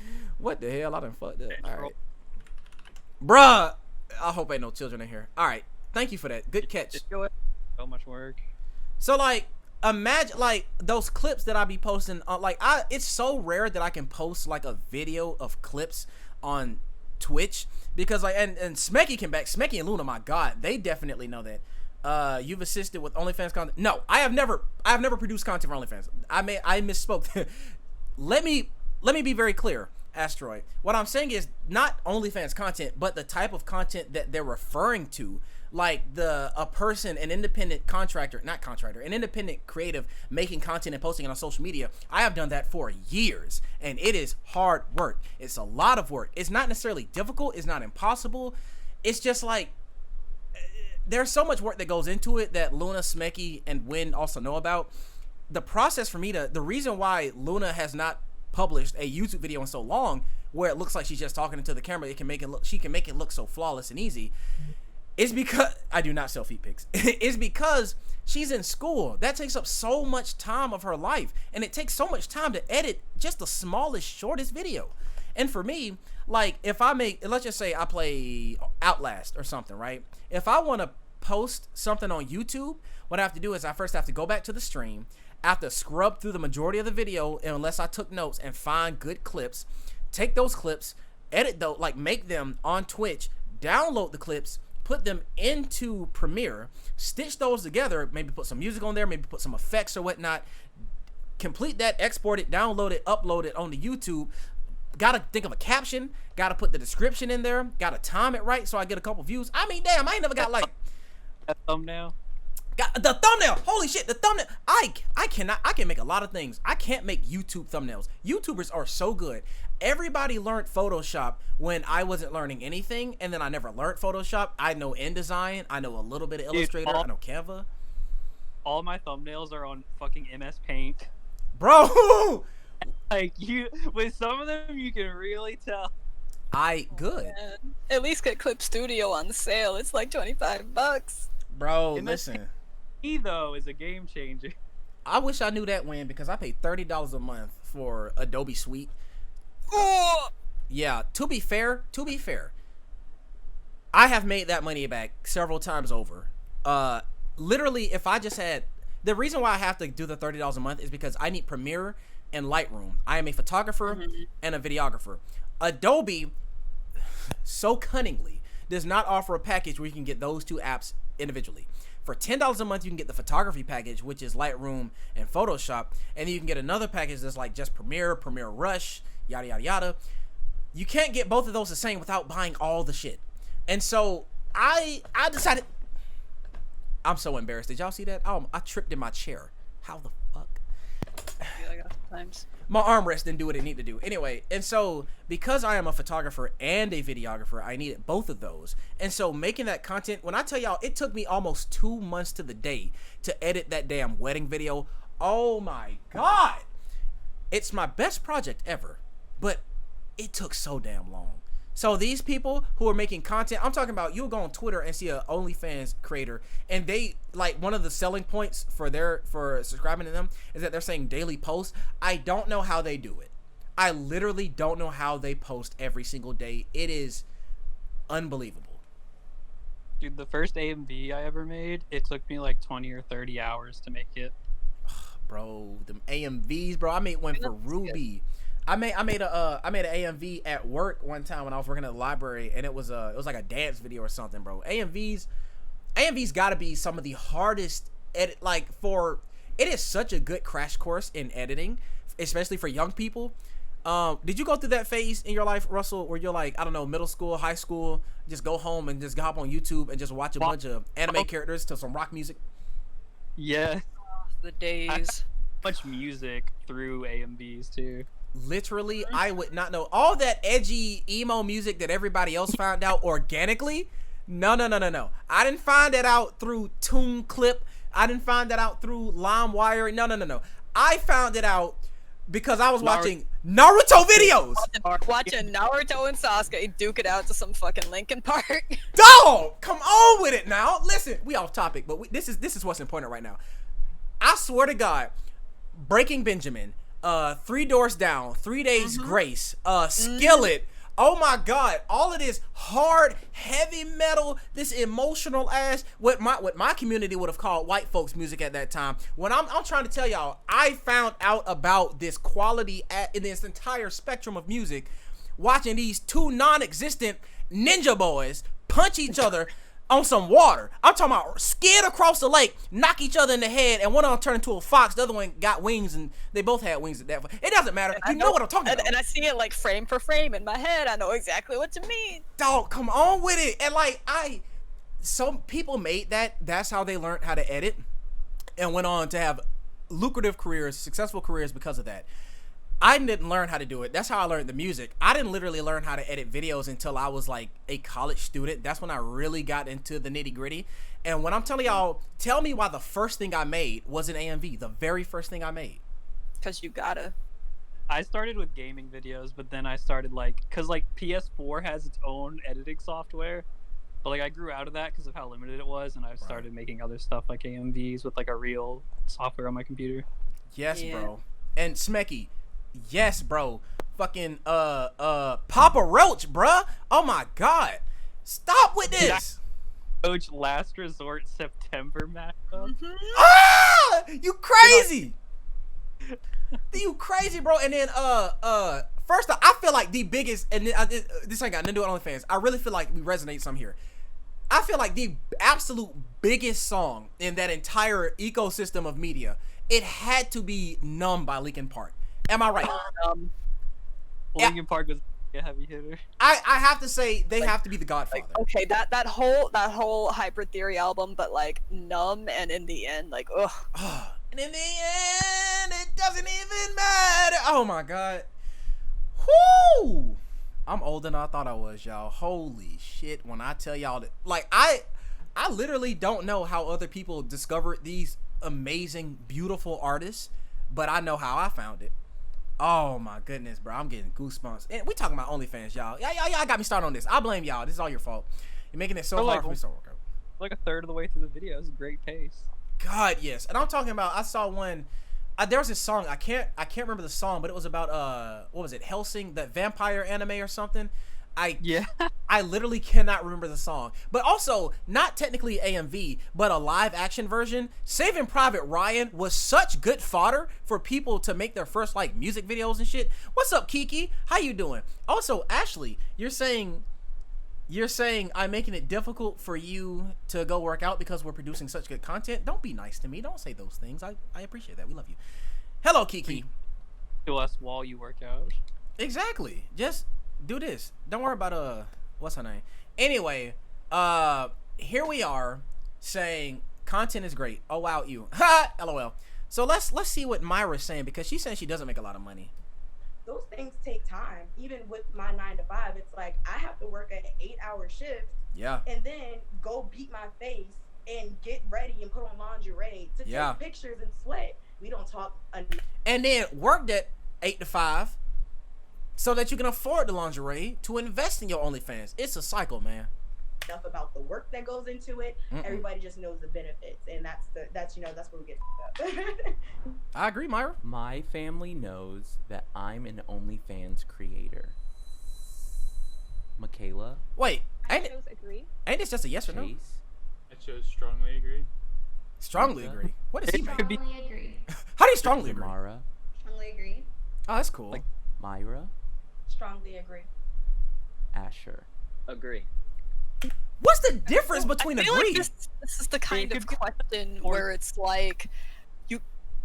you're only really interviewing the successful demographic of creators. So in that respect, if you're successful and you've made a career out of something, then of course it's going to be easier to mention, hey, I do this thing and it's very profitable to your family versus, hey, I'm trying this thing and I don't know if it's going to work out well. Yeah, it could also be unavoidable when you get that big. Yeah, I imagine, because some of these people seem like they're very successful. I will say, there's a discussion that should be had at some point about how much more difficult this can be for women than for men. It's like pink collar work, that double-edged sword of being a woman, whereas people will judge you for being a woman posting pictures of yourself online, but they don't even expect it out of men. And sometimes that can be a benefit and a what's the opposite of a benefit? Y'all know what I'm saying. Oh, Asteroid. Oh God. Strongly agree. My family watches my vids. Oh my goodness. You're crazy. Yeah. Agree is just to siblings, for strongly agree is full family. I see what you're saying. Yeah, I feel like in general, and this is a gross oversimplification, it's for women, I feel like a lot of times they'll be judged more harshly because women are expected to be so asexual unless it's with their partner, often their husband, obviously. But if anybody's gonna do it, they expect it to be them. And it is that kind of pink collar work where it's like, well, not like quite like a teacher or anything. Well, imagine pink collar work like a teacher, where everybody expects their children's elementary school teacher to be a woman, but then everybody expects the high school principal to be a man, you know. And then when it comes to like sex work and everything, it's like, it's weird if you're a guy doing it, but no one's gonna say that you're immoral for doing it, but you're immoral for doing it for a woman, but it's not weird. That type of thing, like, I'm not even sure how you describe that. There was a whole TikTok thing where the OnlyFans people said they're accountants. Where were you? Not on TikTok? Oh my god. Oh yeah, it's accountants, but like with like the stars emoji, like kind of like air quotes. Exactly. Just so people know. Yeah, okay. I'll just keep moving. I first told my mom one day when we were actually at the lake and I was taking feet pics. And she was like, "What are you doing?" That's a sentence. "Oh, I'm selling feet pics." Hell yeah. And she was like, "What do you mean?" I'm like, "Well, Mom, I just take pics of my feet and sell them for like $50." She was shook. As for my grandparents, they always ask me if I found a job yet because Covering I all told them crimes. I lost my job at the beginning of the pandemic. And I'm like, "Don't worry about me, I got you." They would have a heart attack, I think. Good. One of my cousins sent a text to my brother after probably seeing a YouTube video and told him, like, your sister's doing porn. And then... First off, what the fuck? Ooh, that's nasty. Bitch. First off, that's scheming behavior. Bitch ass. You scum for... First off, you're scum for doing that because it's not your damn business. But also, isn't that extremely weird? Sending that to somebody's brother. Does he want to know that? Look, man, I don't tell you about your kinks. I'm just saying. Dog, that's kind of... Everything about that feels kind of sour. How do y'all... Sus. Like, that's sus as fuck, bro. First off, that whole telling on people's family. Why do you care so much about what I'm doing? What do you want from me, bro? Like, what the heck? I could go a whole stream on that alone. Remind me later to ask y'all, how would y'all feel about your family members in general and your children in particular, assuming that you have children later down the line, decades later. If you had children, you know, they're adults and everything. If they had something like this, just wondering about that. He showed that to my mom, and she kind of confronted me about it, and, you know, I kind of had to, like, talk them off the ledge of being like, okay, well, let's define porn here. And you should not have to defend yourself. I'm sorry. And telling them not exactly, but kind of explaining how I was earning money, what I was posting, and my limits, because you know, I think we all have boundaries with ourselves as to what we post or what we choose not to share on that platform. And a big misconception, I think, when people hear that you do OnlyFans is that you automatically might post X, Y, and Z when maybe you only post X and Y, but not Z, and etc. I initially just outwardly told my mom, but I waited until I made over $1,000 on OnlyFans. This is exactly what you were talking about earlier, y'all. Mm-hmm. This is the exact thing. It's like, this has to be, I have to prove, I have to legitimize it before I expose myself. I see. And so I can justify me doing this work. However, my father found out by... Oh no, please don't tell me. Please don't tell me. No. Please don't tell me he literally found you. That's worst case scenario. I would cry. That's terrible for both of them. The only thing worse than finding your child, in my opinion, is finding your parent. Literally nothing. You can't come back from that. If I caught my mom on OnlyFans, I'm probably just not talking to her anymore. That's it. And it's not because she can have it. That's fine. I just don't want to see it. And if I ever came across it, blocked. Like, report it? No. Because she can make her money. She need to make her money. She can make her money. I feel like I would have to stop existing for at least a century. I can come back in 21. What is this? 21. Yeah, 21. I can come back then, and I'll just pray to God I forgot. Jesus Christ. Mike said, also, wait on, I'm covering all grounds. Also, a friend of mine brought this up once, but if you had a friend who had an OnlyFans, would you support by subscribing? Hell yeah! Like I ain't already did that. What you talking about? Obviously. Parents on OnlyFans. Oh, Asteroid. I don't know how many emojis you put down there. Anyway, that friend ain't a friend, bro.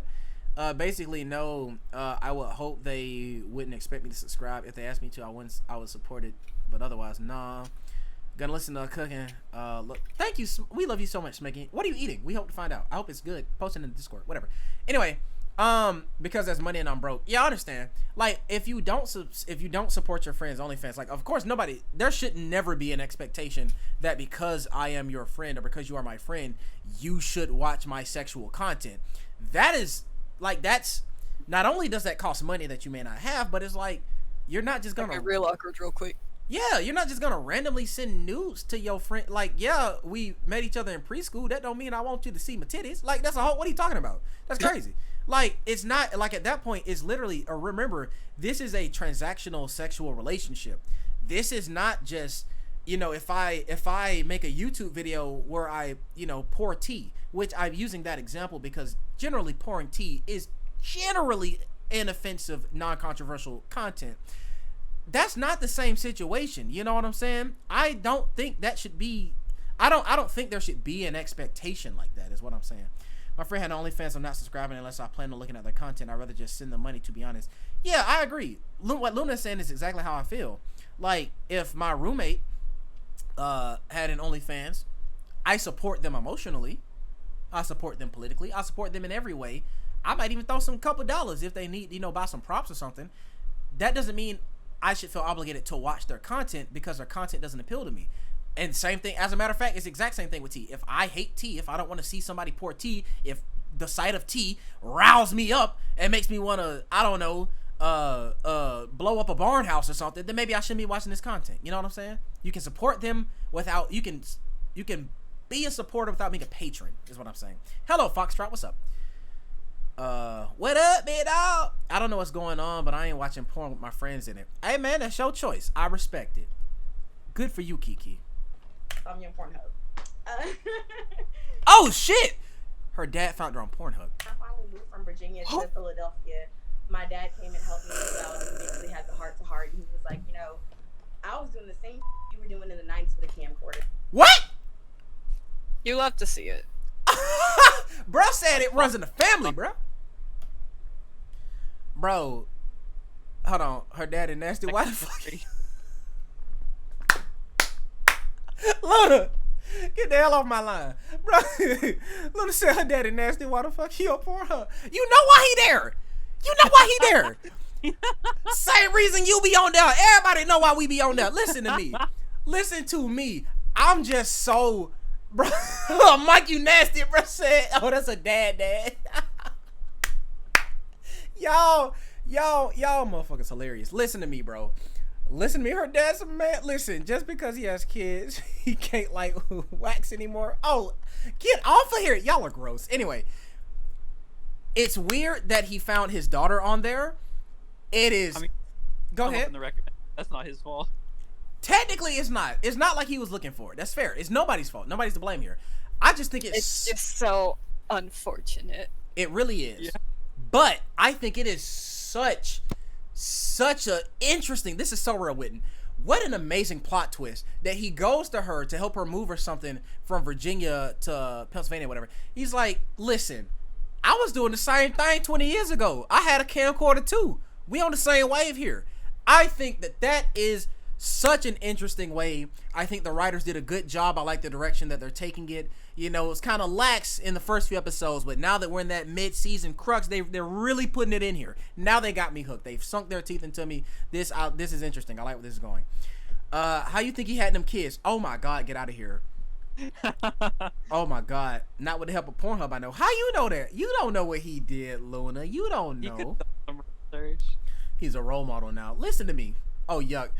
If he showed up in if she showed up in his Rex, does that mean she's his type? Kiki! Okay. You didn't have to say all that. I'ma just press play. Y'all double triple ugly nasty. We keep it moving. Be safe. You know, I love you. And he was like, Kiki said, look. Honest, and he was like, but I know anything that you do it exceptionally well. Obviously. Okay, that's weird in context, but that's also a very nice thing to say. Yeah, that's like a very dad thing to say. Exactly. Like, for him to be like, be safe, you're gonna do well, I encourage you, I'm gonna find a way to block you so I don't see you, but all power to you.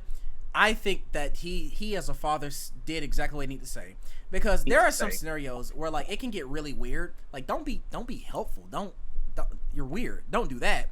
But like you can encourage me. Like, again, what we were saying earlier. There are ways to encourage my content production without being a consumer of my content.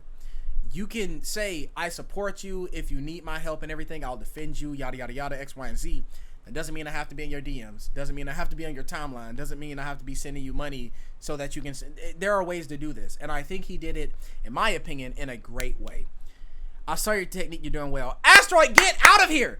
Listen. He need to get his old ass on Pornhub. You don't know how old he is. Bro, Luna... no age restriction. What? I ain't nary. You hear me? Oh my God, is that Liz? It's Liz. I know damn well we ain't got Liz on the line. Uh-oh. Hashtag Liz on the line. Liz, thank you for calling in to WKYZ. Tonight we're having a good late night discussion on OnlyFans. Real populated. The phone lines are blowing up. Thank you for calling in. What would you like to share with our listeners tonight? Damn, she got no service.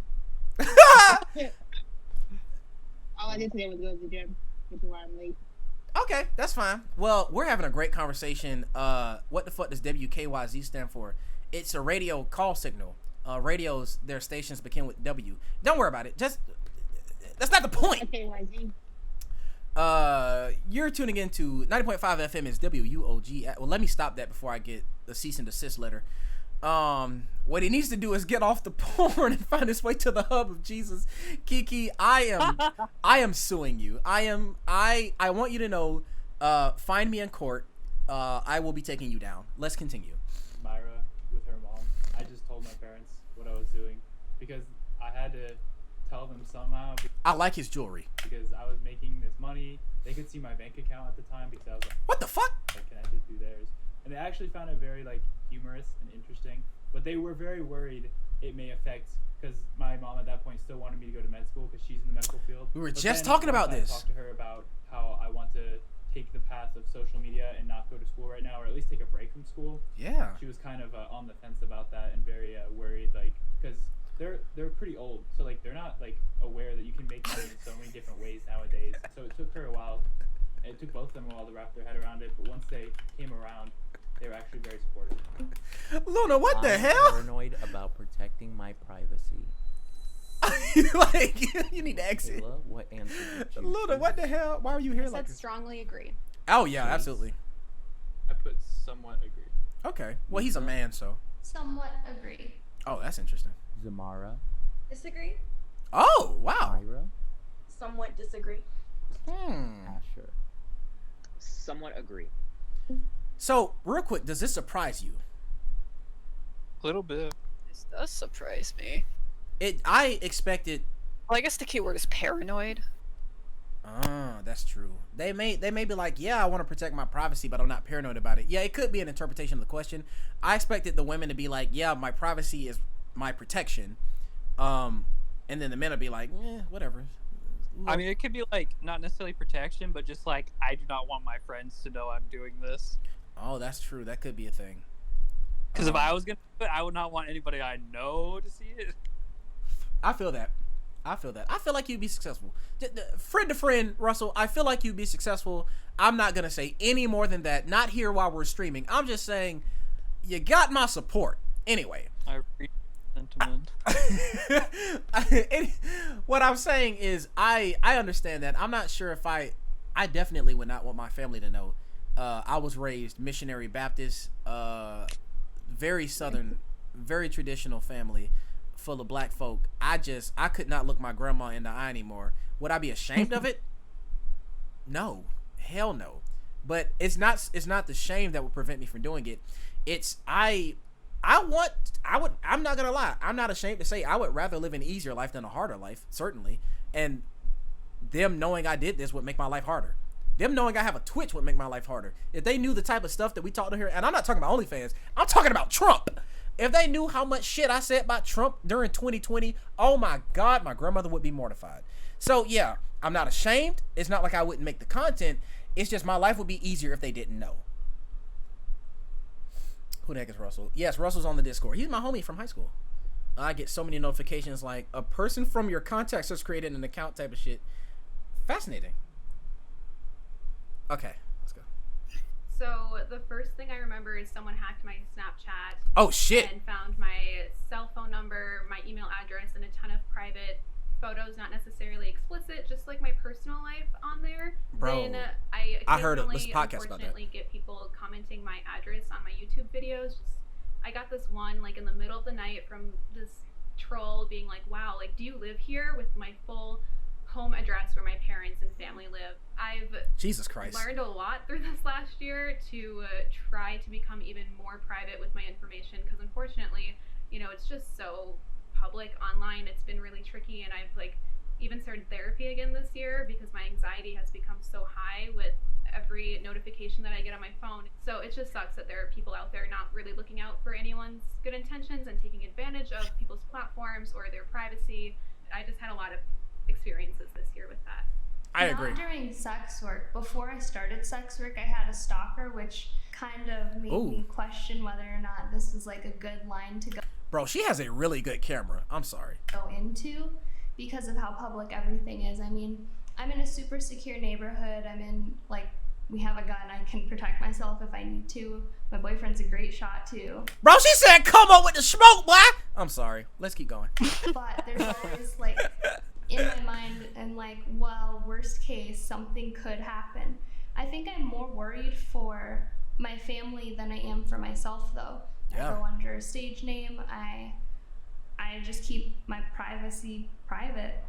Yeah, as best you can. I'm insecure about my body. Oh wow, this is a good one. Let's start with Michaela. Disagree. Aw, Chase. yay. Somewhat agree. Aw. Mika. Disagree. Oh, yay. Zamara. Somewhat agree. Aw. Myra. Disagree. Oh, yay. Asher. Somewhat disagree. Yay. Bro, Asher, you fucked it up, bro. We was even. Anyway, I don't have much to say on this. I'll just let these people speak. I feel like personally, well, I've been diagnosed with like body dysmorphia. Yes, I agree with Luna. Every woman should get strapped up. I firmly believe. I'm not big into guns. I probably will never own a gun. I've shot several guns before. Never really enjoyed it. Not my thing. I really don't care if other people have guns. I'm not saying take every gun away, but I'm not gonna be. You won't find me standing on the Capitol lawn saying, give me my right to own a tank, an assault rifle, and a rocket launcher. No, it's not my. It's not my type of thing. I'm not saying you have to be. I'm just saying guns are not my type of thing, and yet I firmly believe every woman. When I say every woman, I mean every woman. I don't care, cis, trans, whatever. If you are a woman, I feel like you should have a gun. I really do feel like on your 18th birthday, you need to get a pistol. On your 21st birthday, you get a rifle. 25th birthday, get a shotgun. Maybe even a grenades every other week or something. Because men out here are dangerous. And men need to be scared so that they can stop being dangerous. I firmly believe that. Firmly. And I don't care what happens in the next 40, 60, 80 years. If this comes up again, I will stand by that. Men are dangerous. Men should be scared so that they can stop being dangerous. That's all I got to say on the matter. Dysmorphia, so that may make me biased about this prompt. When I first went to college, I lived in the dorms, and so we got the meal plan, and I would go to like the cafeteria to get the foods, and I would just like couldn't eat, not because the food was good. Like obviously it was school food, so it was still kind of, but like I would like not Facts. eat for the fact that I wanted to keep my abs. I wanted to keep this, and that, and I would tell myself and like talk to my parents when they saw me like look in the mirror and like talk about these things. They'd be like, "What is wrong with you?" And like I said, my mom's in the medical field. So she brought me into the actual office. So it was like a special type of body dysmorphia, like a muscular dysmorphia. Like I never feel like I'm muscular enough or lean enough. So it's like I don't feel I'm as defined as I always should be. Even though, from their point of view, they're like, "You're crazy. Like you look fine." Like almost 3 years ago, I was diagnosed with anorexia nervosa. I had a severe eating disorder. It started in the strip club that I worked in, like 2018, 2017. I think the pressure from seeing other people go on stage and make more money than me, having different body types than me, really made me feel insecure about myself. So I kind of had to take a step back from that and really like take a break from that. I have to take care of myself, do what makes me happy, and love myself, because I do believe like being hard on yourself really does reflect your content and show in your content, you know, the work you do put put out. And I just think that's one important note to always remember, is to love yourself and you come first. And, you know, health is wealth, truly. I agree. That, and that's definitely what you have to realize. But I know especially like it exemplifies. Does he have an Akatsuki ring? He probably does, because I know he has that Akame got killed thing in the back. Fun fella. Quick interjection. Anorexia nervosa, the last I checked, was actually the highest morbidity rate of mental disorders. Oh my goodness. Thank you for that piece of knowledge. That's something I did not know going in, and I may not have found out going out. Thank you for sharing that. Eating disorders are especially have high morbidity. Yeah, and Kiki and Estra, y'all are saying something true as well. I want to see if I can somehow connect security, like body security, to, well, I guess there are lots of different types of security. You can have, you know, emotional, psychological insecurity about the way that you look, while also struggling with actual physical security in terms of safety.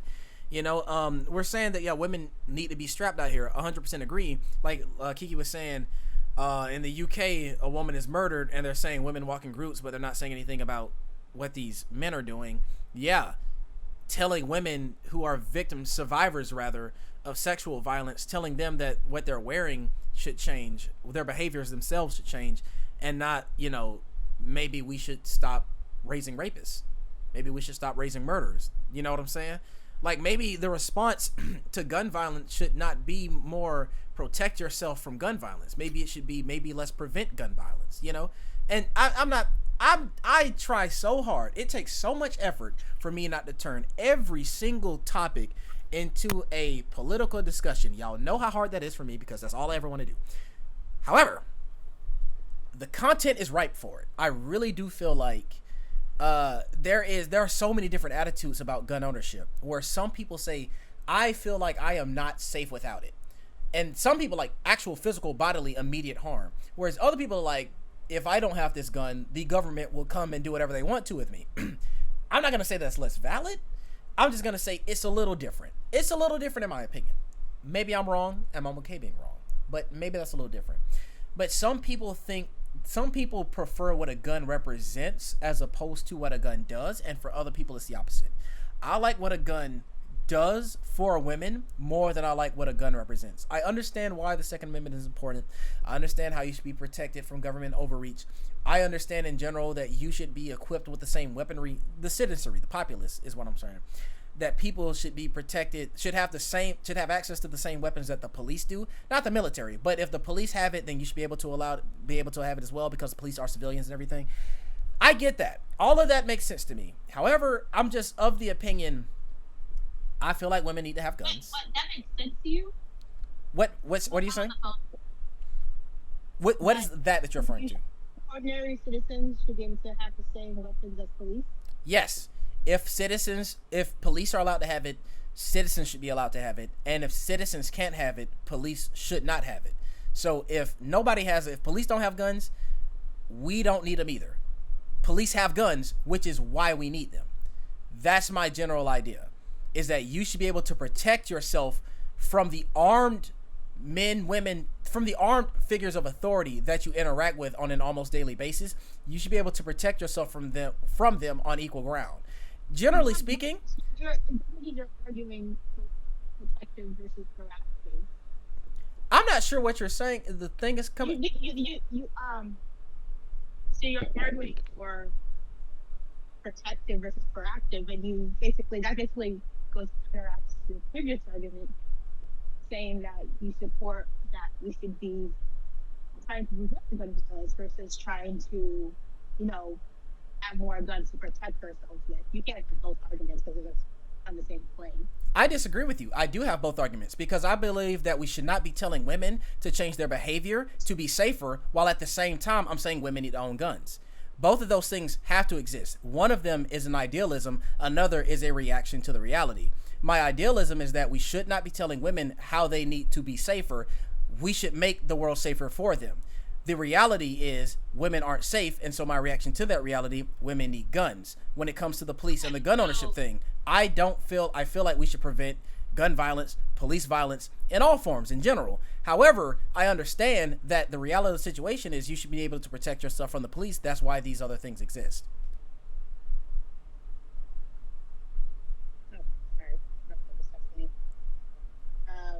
Mm-hmm. Yeah, I still don't think both can. I don't think you can. I like that. Trying to argue for both is why we would never actually get it. Like, in terms of like, we can't say we need to have less gun and then say also in the same argument. Like that's why we honestly have never gotten anywhere with gun control, because the country keeps figuring like there's so much of the country that keeps figuring that to protect ourselves, we need to have more guns versus just taking away. Like we can't argue for both if we're trying to actually get somewhere. It's like we're basically pulling something from both sides, so we're not moving anywhere. No, I get what you're saying. I disagree, because I'm not saying we need more guns. I'm saying we universally need less guns, but not so few that we can't compete with the police. I'm saying police should be less armed. I'm saying that in general, we need to prevent police violence. We need to prevent gun violence. Both of those things need to happen, but we shouldn't be entirely disarmed. I don't want to say it's taking the middle ground, because I hate centrism. What I am saying is that I feel like the goal should be to prevent gun violence. One of the ways to prevent gun violence is to make police less armed, better trained. A lot of different solutions, community policing. There are a lot of different solutions such that the police will kill fewer people. That's the goal.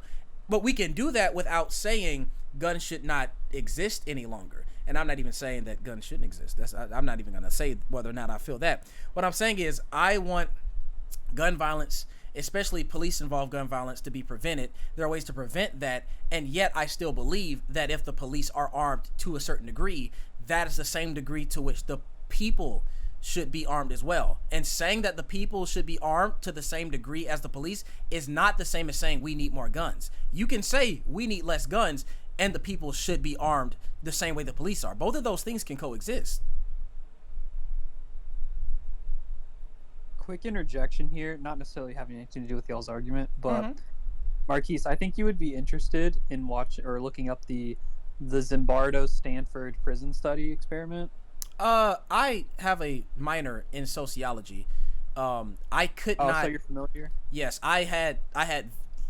You literally could not get a degree in that without every single class talking about it. People who don't know what the definition of sociology is know about the Stanford experiment. For those of you who don't know, long story short, Stanford University, a bunch of college students got together and they role played. Some people were prisoners, some people were guards. The guards started abusing the prisoners and what they want you to believe, and what a lot of people believe, and it's been challenged time and time again since then, is that if you put people in certain positions in different roles, they will ascribe to it, they will adopt those roles. So these students who are otherwise, just regular people, quote unquote regular people, if you give them the authority and power to abuse people, they will take it. And that's what a lot of the takeaway was at the time. But I encourage you to listen to the podcast You're Wrong About. And also, if you want to read some actual sociological studies on that, you can as well. But the podcast You're Wrong About is a really good hour discussion. You can dive into it and they'll tell you, yeah, this is what people want you to think about this experiment. That's not actually how it was. They weren't abused in the way you think they were. It wasn't for as long. It wasn't as it was poor science, because so many of the alleged incidents of abuse were spurred on. They didn't happen organically. They're like, I'll pay you more if you do this, or I want you to do that, or else you can't go home. That type of thing. They were forced, more or less, not by the actual guards, but by the people who established the experiment. It was very unethical. It was very poor science. There's a lot to go on here, but that is generally, when people are talking about that's generally what they're talking about. Yes, she told me about that podcast. Yes. She was the one who told me about the podcast. Sad that they think that guards are supposed to abuse prisoners, and that's what they started doing. Yeah, but that's actually not what they started doing, is the point. The idea behind when people mention the Stanford experiment, They want you to think that if you put people in positions of authority, or really any role in general, if you tell them this is what the role is, they will subscribe to it and adopt the behaviors that they assume that role is supposed to be about. In general, there's a lot of evidence for that. That's not what happened in the experiment. That's what the experiment is supposed to represent. The experiment was faulty for a million number of scientific and ethical reasons. It's way more complicated than what I've described it. You just have to go look that part up. What else they literally facilitated a reality TV show and called it a science experiment. Yes, I mean they've done that. That's all the time. The Tuskegee experiment, Princess Diana, they have like 40 episodes on O.J. Simpson, and they do them in series. One was about the chase, one was about Nicole Brown, one was about yada yada yada, whole bunch of different stuff. They have several, like hundreds of episodes, I want to say, going back to 2018, where basically they tell you how you misremembered this thing that you knew from decades ago, and they tell you the story of what really happened, you know? Yeah, it's one of my favorite podcasts to listen to when I'm driving. What does this have to do? What does OJ Simpson have to do with OnlyFans? I'm so glad you asked. I can make it go full circle. Basically, OJ Simpson is a celebrity, or was, or really still is, because he has that same name recognition. OJ Simpson is the type of person who got so famous for running a damn football and then running through an airport in a Hertz commercial that he said, I'm not black, I'm OJ. OJ Simpson lost so much the sense of himself, a sense of himself that you could argue, some might even say he never actually had that sense of self. He lost that because of fame. We're talking, or we're not speaking to, they don't know we're here, but we're looking at a panel of OnlyFans creators, and they're literally talking about how they feel about the security of their body. Their sense of self is tied so much to their own profitability. Their brand identity is themselves. OJ's entire brand identity was himself. He was more than a football player. He was more than a black person, allegedly. He was more than a guy that ran through an airport in a Hertz commercial. He was OJ. These people are so much more than the OnlyFans accounts that they have. That's what they're saying. So much of the success of their professional content is tied to their ability to produce quality content. Zamar was literally just saying, if people can tell when you don't like yourself, it shows in the content that you make when you don't love yourself. And I just feel like, you know, it all comes back to the spiral, is what Luna wants to yell. But yeah, it all comes back, you know, it's all the same thing. Celebrity can be toxic is the takeaway. Yeah. Amplifies like the hardness you put on yourself because you're on stage. Like, this is your job. This is, everyone's looking at. Why did I get a call from the University of Georgia? What the hell? They must have caught me. At you, you know. Yeah, I'm glad you shared that. Thank you. No, it's just time to donate. Oh yeah, you're probably right. You're exactly They've been right. trying to contact you regarding your car's extended warranty. Have you or a loved one been diagnosed with mesothelioma? Of not loving myself. Maybe entitled to financial compensation. It's funny y'all mention that because I'm literally in a Twitter conversation where both of those two jokes were made. I'll have to show y'all after. So it's really hard as a fat black woman to make your way in the sex industry without being completely fetishized, completely demoralized, and to be completely honest, I pride myself in like not, you know, entertaining that. Like, I would never call myself a cow. You wouldn't hear me saying that I'm about to get bread. None of that. Oh I my! feel like the sex work industry has really helped me develop, you know, for sure, self-confidence, where now when I walk on the street, I feel like I can bag any man that I want. Of course, we all. And you can, sis. And you didn't need OnlyFans to tell you that. But I'm glad you know it now. I have our days where we feel like we're just not up to par. But more often than not, I feel good about myself. I love myself, and I like showing the world of myself. So that's my opinion on it. What's awesome about OnlyFans too is that there are so many different accounts and varieties of like shapes and sizes and kinks and what people are into. So your body, or like whoever you are in there, like your brand, might be somebody's like perfect type, and yet someone that you feel insecure compared to might not be what they're into. So there's just like almost infinite platform of audiences where it's like you are somebody's perfect type, even if you don't look like someone that you wish you looked like. I said that earlier. That is the beauty of sex work in general. It doesn't matter what you look like. Somebody likes it, bro. And that's another beauty of the internet. People like everything. And so if you got it, somebody want it. That's all I got to say. Yeah, I really think Michaela nailed it on the head. Someone is going to be into what you post. Like, no matter the kink, no matter what it is, they're not going to see the same flaws that you see. They're going to be Horny. Let's go. Horny with I money. would rather have another job. Nah, fuck all that. Michaela. Strongly disagree. Hell yeah. Chase. Disagree. Nice. Mika. Strongly disagree. Cool. Zamara. Disagree. That's what I'm talking about. Myra. Disagree. Cool. Asher. Somewhat agree. Oh, that's interesting. Asher's always. I'm actually surprised they dissented after 4 people went on the same side. Really? Because usually, if like that's just like a conformity thing, like I'm surprised that as the last person they actually dissented there. Oh, I see what you're saying. Yeah, that's a really good point because we've seen a lot of these videos, and we've seen a lot of people base their response on what they see other people do. So that's a very good observation. Like career path. I went to college. I got a bachelor's in communication, and I felt like I was following something that I knew that wasn't for me. I feel like being into sex work now and like fully like making it my full-time job has like helped me fall into who I am more and build like my confidence more. I feel like it's just something I'm so comfortable with, especially with the fact of like how much money that you know that you can make on something like this. If anything, with the money that I do make now, I just want to invest in myself and build my own company and continue to grow that way and just be always under my own like name, my own boss, my own title. Get that independence. I never see myself working under anyone ever again in my life. Oh, like, praise God. That's something I want to do. That's something I've learned from OnlyFans. But I would love to branch out from OnlyFans and be doing other things like music or anything like that. I think it would be really cool to have like Madonna has. Like she has the sex book, and like later down the line, it's like, oh yeah, go look back at Asher's sex book. I am not a full-time sex worker. I have a full-time 9-to-5 job. OnlyFans has really given me the freedom to, you know, live the life I want to live. I'm happy doing things that I'm doing. However, it would be really foolish of me as I am to, you know, get rid of my job because this is my legitimacy. And, you know, I don't have jobs that would really, I'm not the spokesperson for that company. So it doesn't matter if I am sucking on the internet. They don't care. They're not looking for Myra. You know, nobody's Googling me and be like, oh, you're the one that helped me. I did not know I heard the that. whole college thing. I got some college credits under my belt if I really want to ever go back. But even just the 1 year of doing... She looks like a Twitch streamer. Do y'all know what I mean by that? Not really. Yeah, she has the background that I would have. She has the environment. Exactly. Yeah, The color, that ultra HD camera that she's shooting on that literally nobody else has.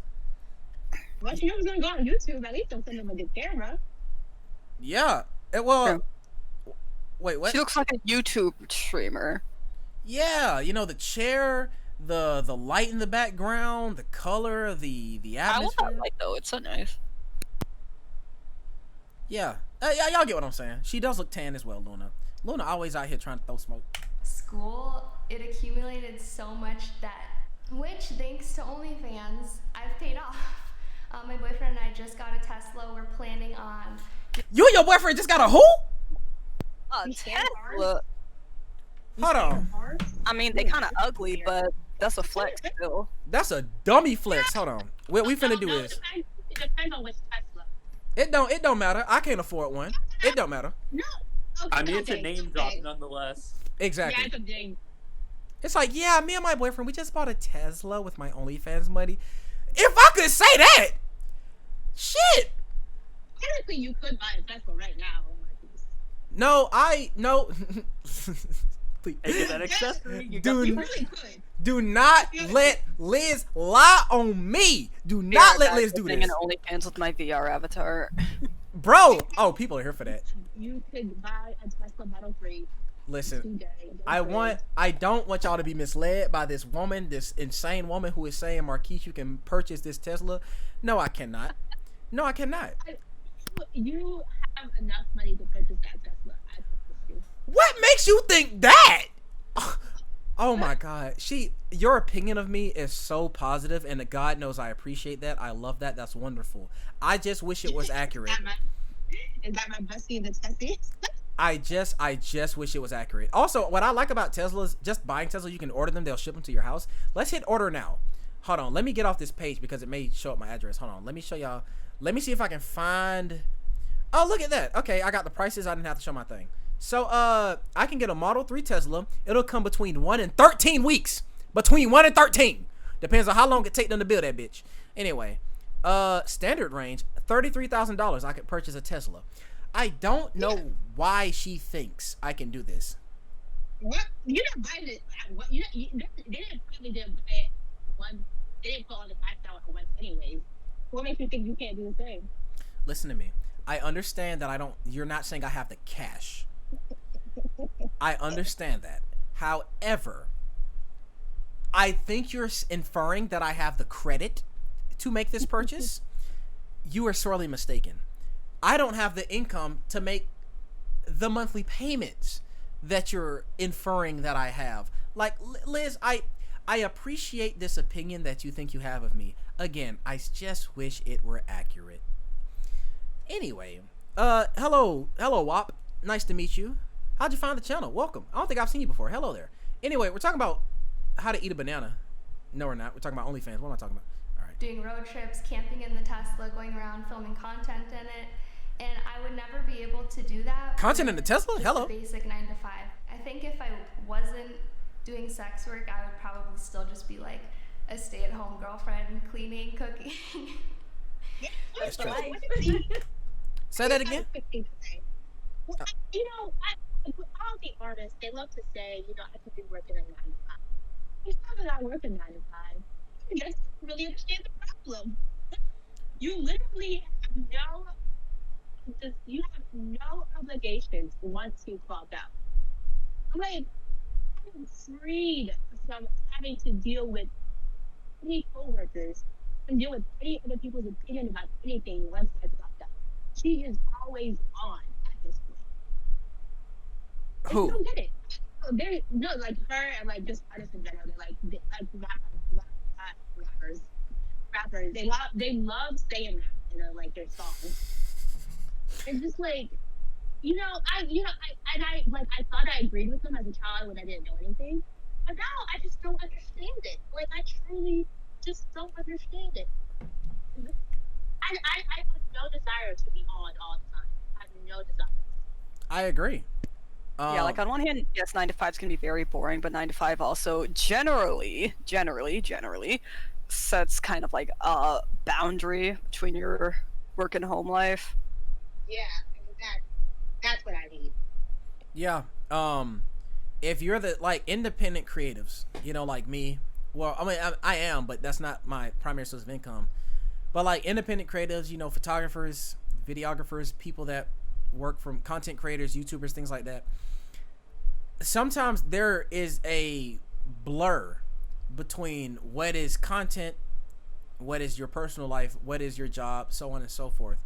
And the thing I like about my 9 to 5 is that they can pay me well. Not that I make a lot of money or anything, but I'm making more money right now with my new job that I started last Monday.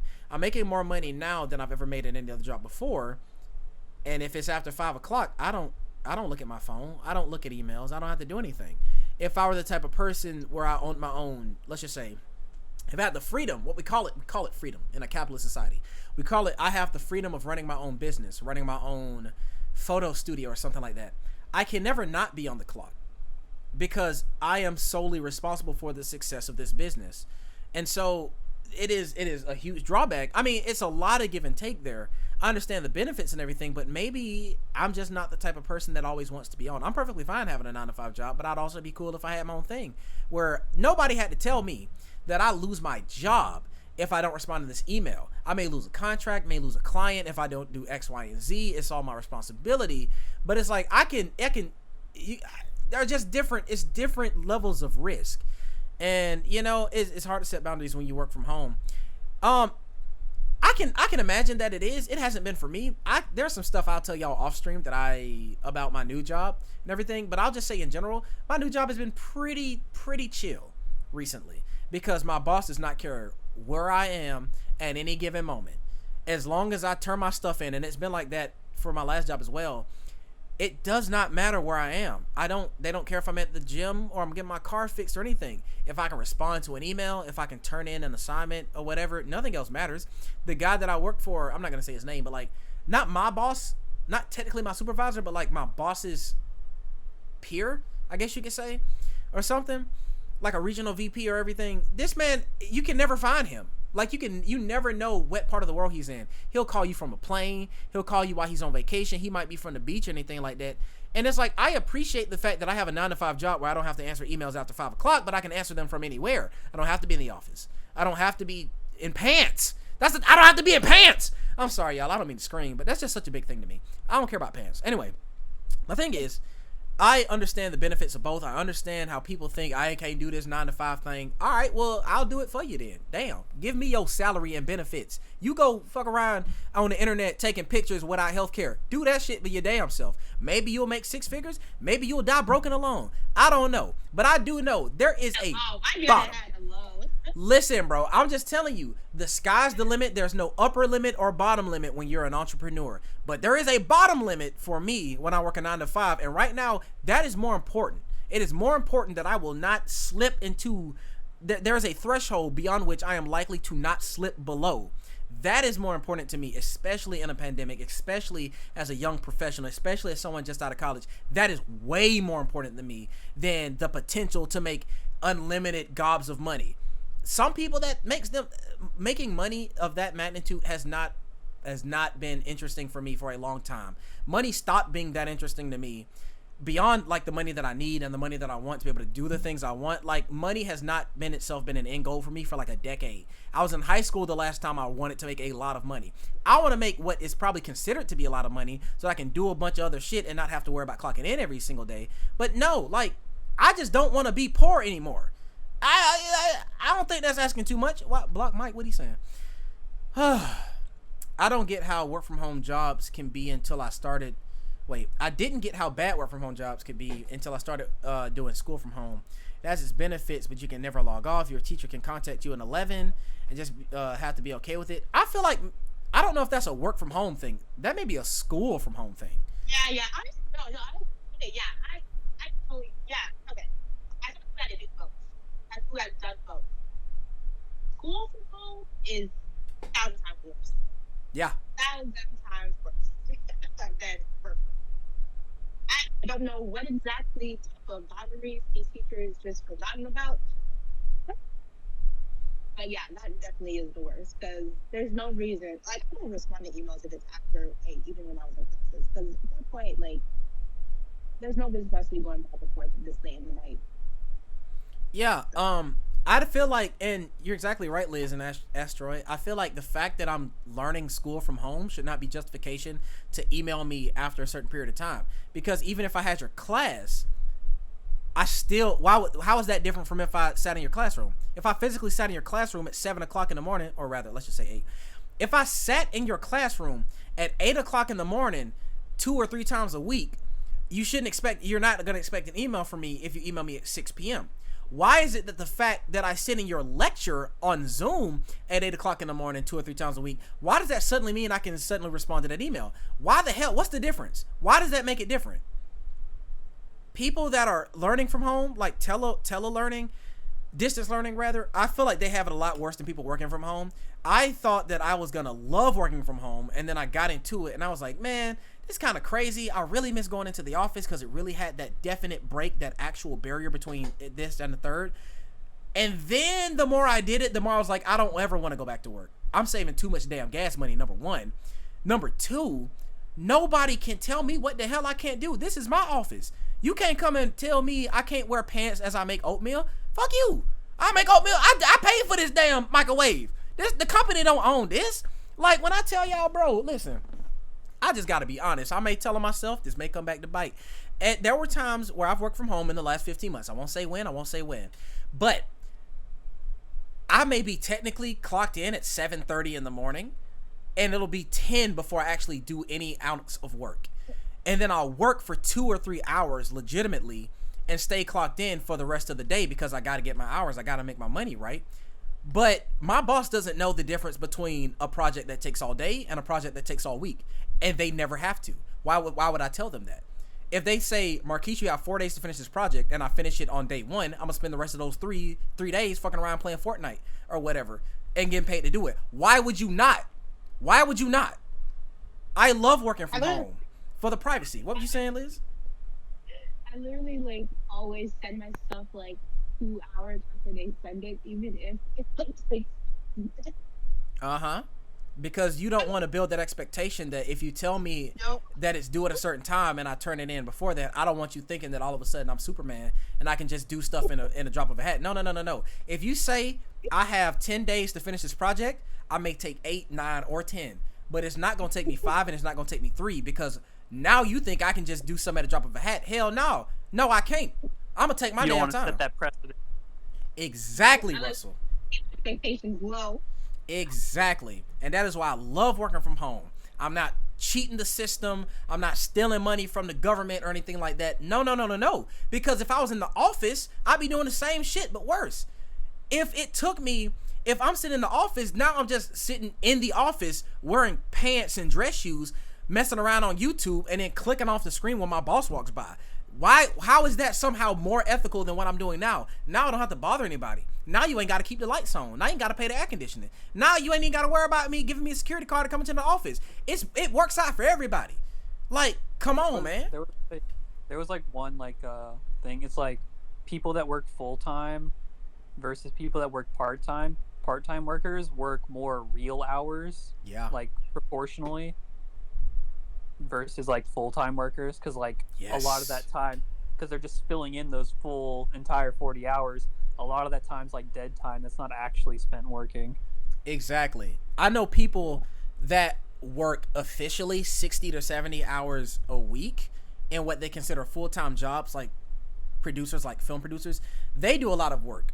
And they're always working because they're never off because they have a lot of responsibilities. On the complete other end of the spectrum is the exact same experience. People that are working 2 or 3 part-time jobs at restaurants. They might be serving at one place, be a busboy or a chef or a cook or something at another one. They may be a lineman. They may do road work. They may do a whole bunch of things. But they're working so many actual hours. They spend 90 to 100% of their actual on time, like, of the time they spend on the clock in actual labor. I do not. I am blessed and privileged to have that experience because God knows I know what it's like to be on the other side of that. I'm talking about I've worked at 2 restaurants before, serving at one, bussing tables at the other, working 16 hours a day, making absolutely damn near no money. It felt illegal. I'm talking about I got checks because they had to give us checks by law, and the check would have $0 on it because they thought I made enough in tips, but it was tip share or whatever bullshit that's supposed to be. I understand what that's like. And I am so glad that's not my reality anymore, which is why we need to pay these people living wages. But Kiki says, love working from home. I love not having to see or speak to my coworkers. Yes, ma'am. I love not having to do 4 or 5 hours a day as a freelancer. Absolutely. I don't love getting paid beans. I don't love getting a W-2. Really? I love getting a W-2. And I don't love not being an employee. If I could get a remote 9 to 5, that's easy enough. I can wrap up early every day. I'd be set for life. Yeah, Kiki, that's how I am right now. What I hate about my job right now, and it's so minor, I'm so privileged that this is what I hate about my job, is that people want to put meetings in the afternoon. Like, in my last job, I would get messages constantly, every single day, like at any hour of the day, from my boss and other people saying that, like, hey, Marquise, I need you to do this thing. Marquise, I need this thing. Marquise, I have questions. Can you help me with this? So I could never completely remove myself from it until people knew that I was off. I could never actually remove myself from it. Where I am now, maybe because I'm new, maybe that'll change soon. Nobody says anything to me the entire day. The entire day, nobody says a word to me unless it might be in an email, which I prefer instead of messaging me on Teams. Or what they'll do is I'll have a meeting at 3 and 4 o'clock in the afternoon. I hate that because that means I'm not done until I sit through this damn meeting. Like, put that shit in the morning and then I'm good to go. I can do whatever the hell I want to do. But like, it's like I'm not done until then. I just want them to put that thing early. You know what I'm saying? Afternoon meetings are the devil's work. Absolutely. Put that shit at 10 or 11 a.m. every single time. Before that is too early, after that is too late. That's all I gotta say. Let me go to lunch right after this meeting. Let me go back to sleep right after this, Hannah. Shoot, yeah. Don't message me. I will wake up 10 minutes before the meeting. I will have my jacket next to me in case somebody tell me to turn my camera on, which happened today. And then after that meeting, I'm gone. Don't say nothing to me. That's all I got to do. Are you one of those people that says bye? Oh, heaven. Well, if it's under 5 people, if I've spoken in the meeting, I will say bye. If I have not spoken, you will not hear from me. If it's more than 10 people, even if I'm the person who gave the presentation, if it's more than 10 people in there, I will not say bye. I was like, and I'll leave it there. And then they'll say, cool, I think we're good. Click! I'm out that bitch quick! I'm gone. You can't say nothing to me. Anyway. Whew. Wow. In our morning meetings, my manager always like says good morning, and I was like, voice and say good morning. Like, I don't know why my little one just pains me so much. It's so gross. It's so annoying. It's like that completely understandable, but maybe objectively irrational annoyance that I get when people are in the kitchen. Does anybody else feel that? Like, I live with my sister, and I get mad as hell when she's in the kitchen. For some reason. I don't know. It's her house. Well, you pay rent, so it's your house, too. Well, okay, yeah, sure. Her name's on the lease, is what I'm saying. It's like, I get mad. I guess I'm her roommate, but, like, I get mad when she's in the kitchen because that somehow discourages my movement in the house, and it shouldn't. She's basically my twin. I mean, we've been living together most of our lives. It shouldn't, but like when a person is in the, like, because I spend most of my time in my room anyway, when somebody's in the kitchen or the living room, I'm like less likely to leave my room, and somehow that offends me. It insults me. Kill her and raid the fridge forever. Sure. Like, I guess, I don't know why, but like, yeah, I don't want people, when I show up to a meeting, don't say anything to me. Like, if we're in the office, that's fine, because you can already see me. I've already had to put pants on. It's not going to bother me. But if I'm in a meeting in, like, Zoom or Teams or something, it is so rude and disrespectful for you to ask me to say something. I'm just sitting here, my face ain't on, my pants ain't on. I don't want to be seen. Why would you tell me? Why would you do some dumb shit like that? Why would you say, hey, Marquise, now I got to say something, or else I look like I'm faking it, which I am, but I don't want to be caught doing it. You didn't put me in this spot, Elizabeth. How dare you? How dare you? Very called out right now. I just hope, I pray to God that COVID, if there's a silver lining, it teaches these motherfuckers some internet etiquette. If I'm in the office, it's rude if you don't acknowledge me. If we on Teams, don't you dare say my name. That's all I gotta say. Man, I'm hungry, man. I'm about to get off this ham internet. I'm about to get off Biden's internet. All right, y'all. We got like a minute and a half left. I cannot believe we actually may finish this video before the 3-hour mark. So let's cool your jets, Keish. You always end up yelling. Every time you stream, you end up yelling. All right, I get you. All right. Here we go. Song request. All right, tell me what song you want, and I'll play it as I exit the stream. All right, let's do this.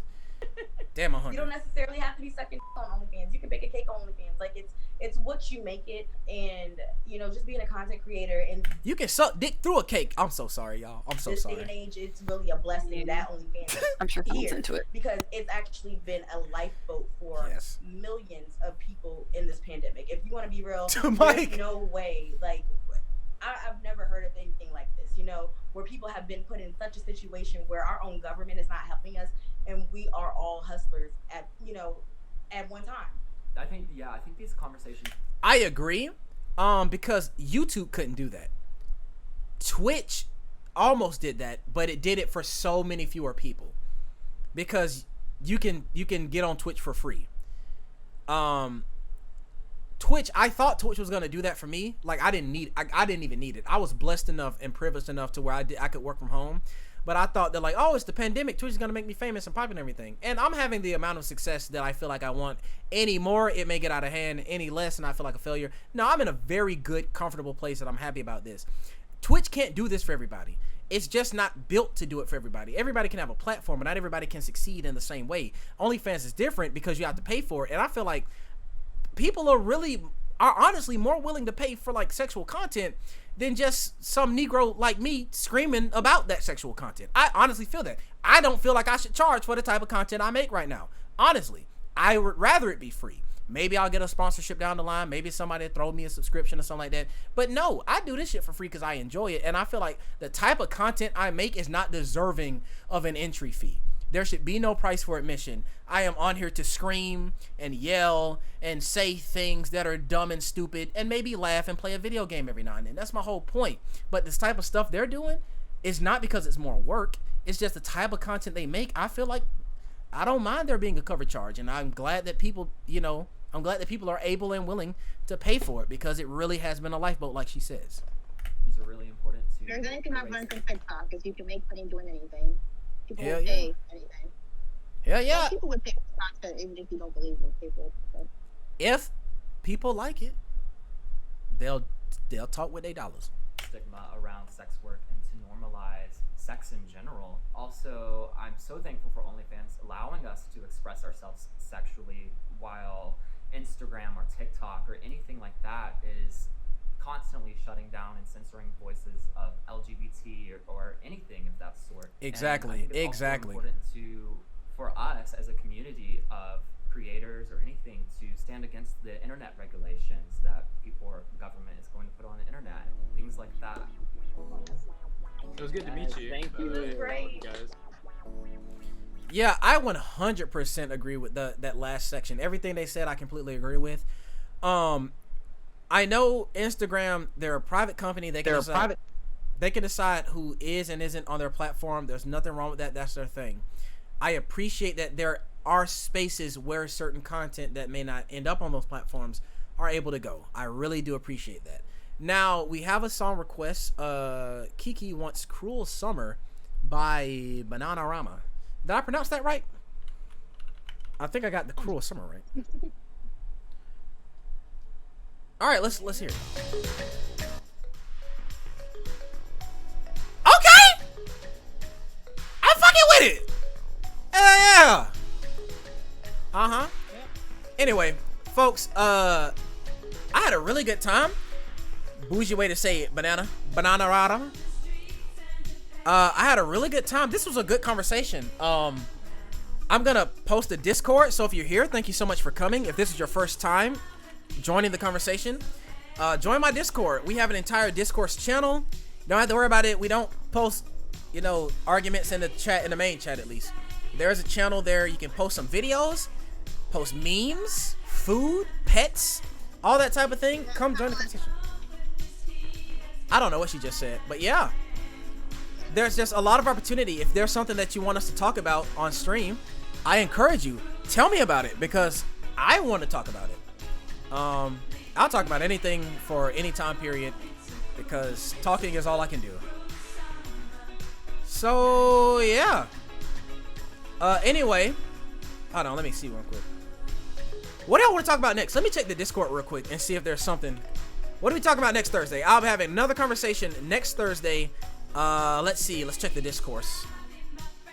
I gotta go. Adios. I'll see you tomorrow. Actually, I'm not gonna make it. Well, I won't be streaming tomorrow, but Luna Baduna will be. So thank you. Have a great one. Let me see. I like this song, Liz. Not Liz. I like this song, Kiki. Let me ask y'all something. So, Luna Baduna, she is a great content creator, and you should follow her. She will be streaming tomorrow. Yes, Kiki, I'm sorry. Before you yell at me, I am so sorry. Shout out to Crip Kiki, one of the coolest to ever do it. Really, when nobody else likes the stuff I like, there's Kiki for me. Great friend, great taste in media, great taste in everything. So, we appreciate her. Anyway, we're about to raid my homie, Munch. So please, if you want to jump on, yeah, let's give a double-digit welcome to my boy Munch. You already know we like that. So appreciate y'all. Thank y'all so much.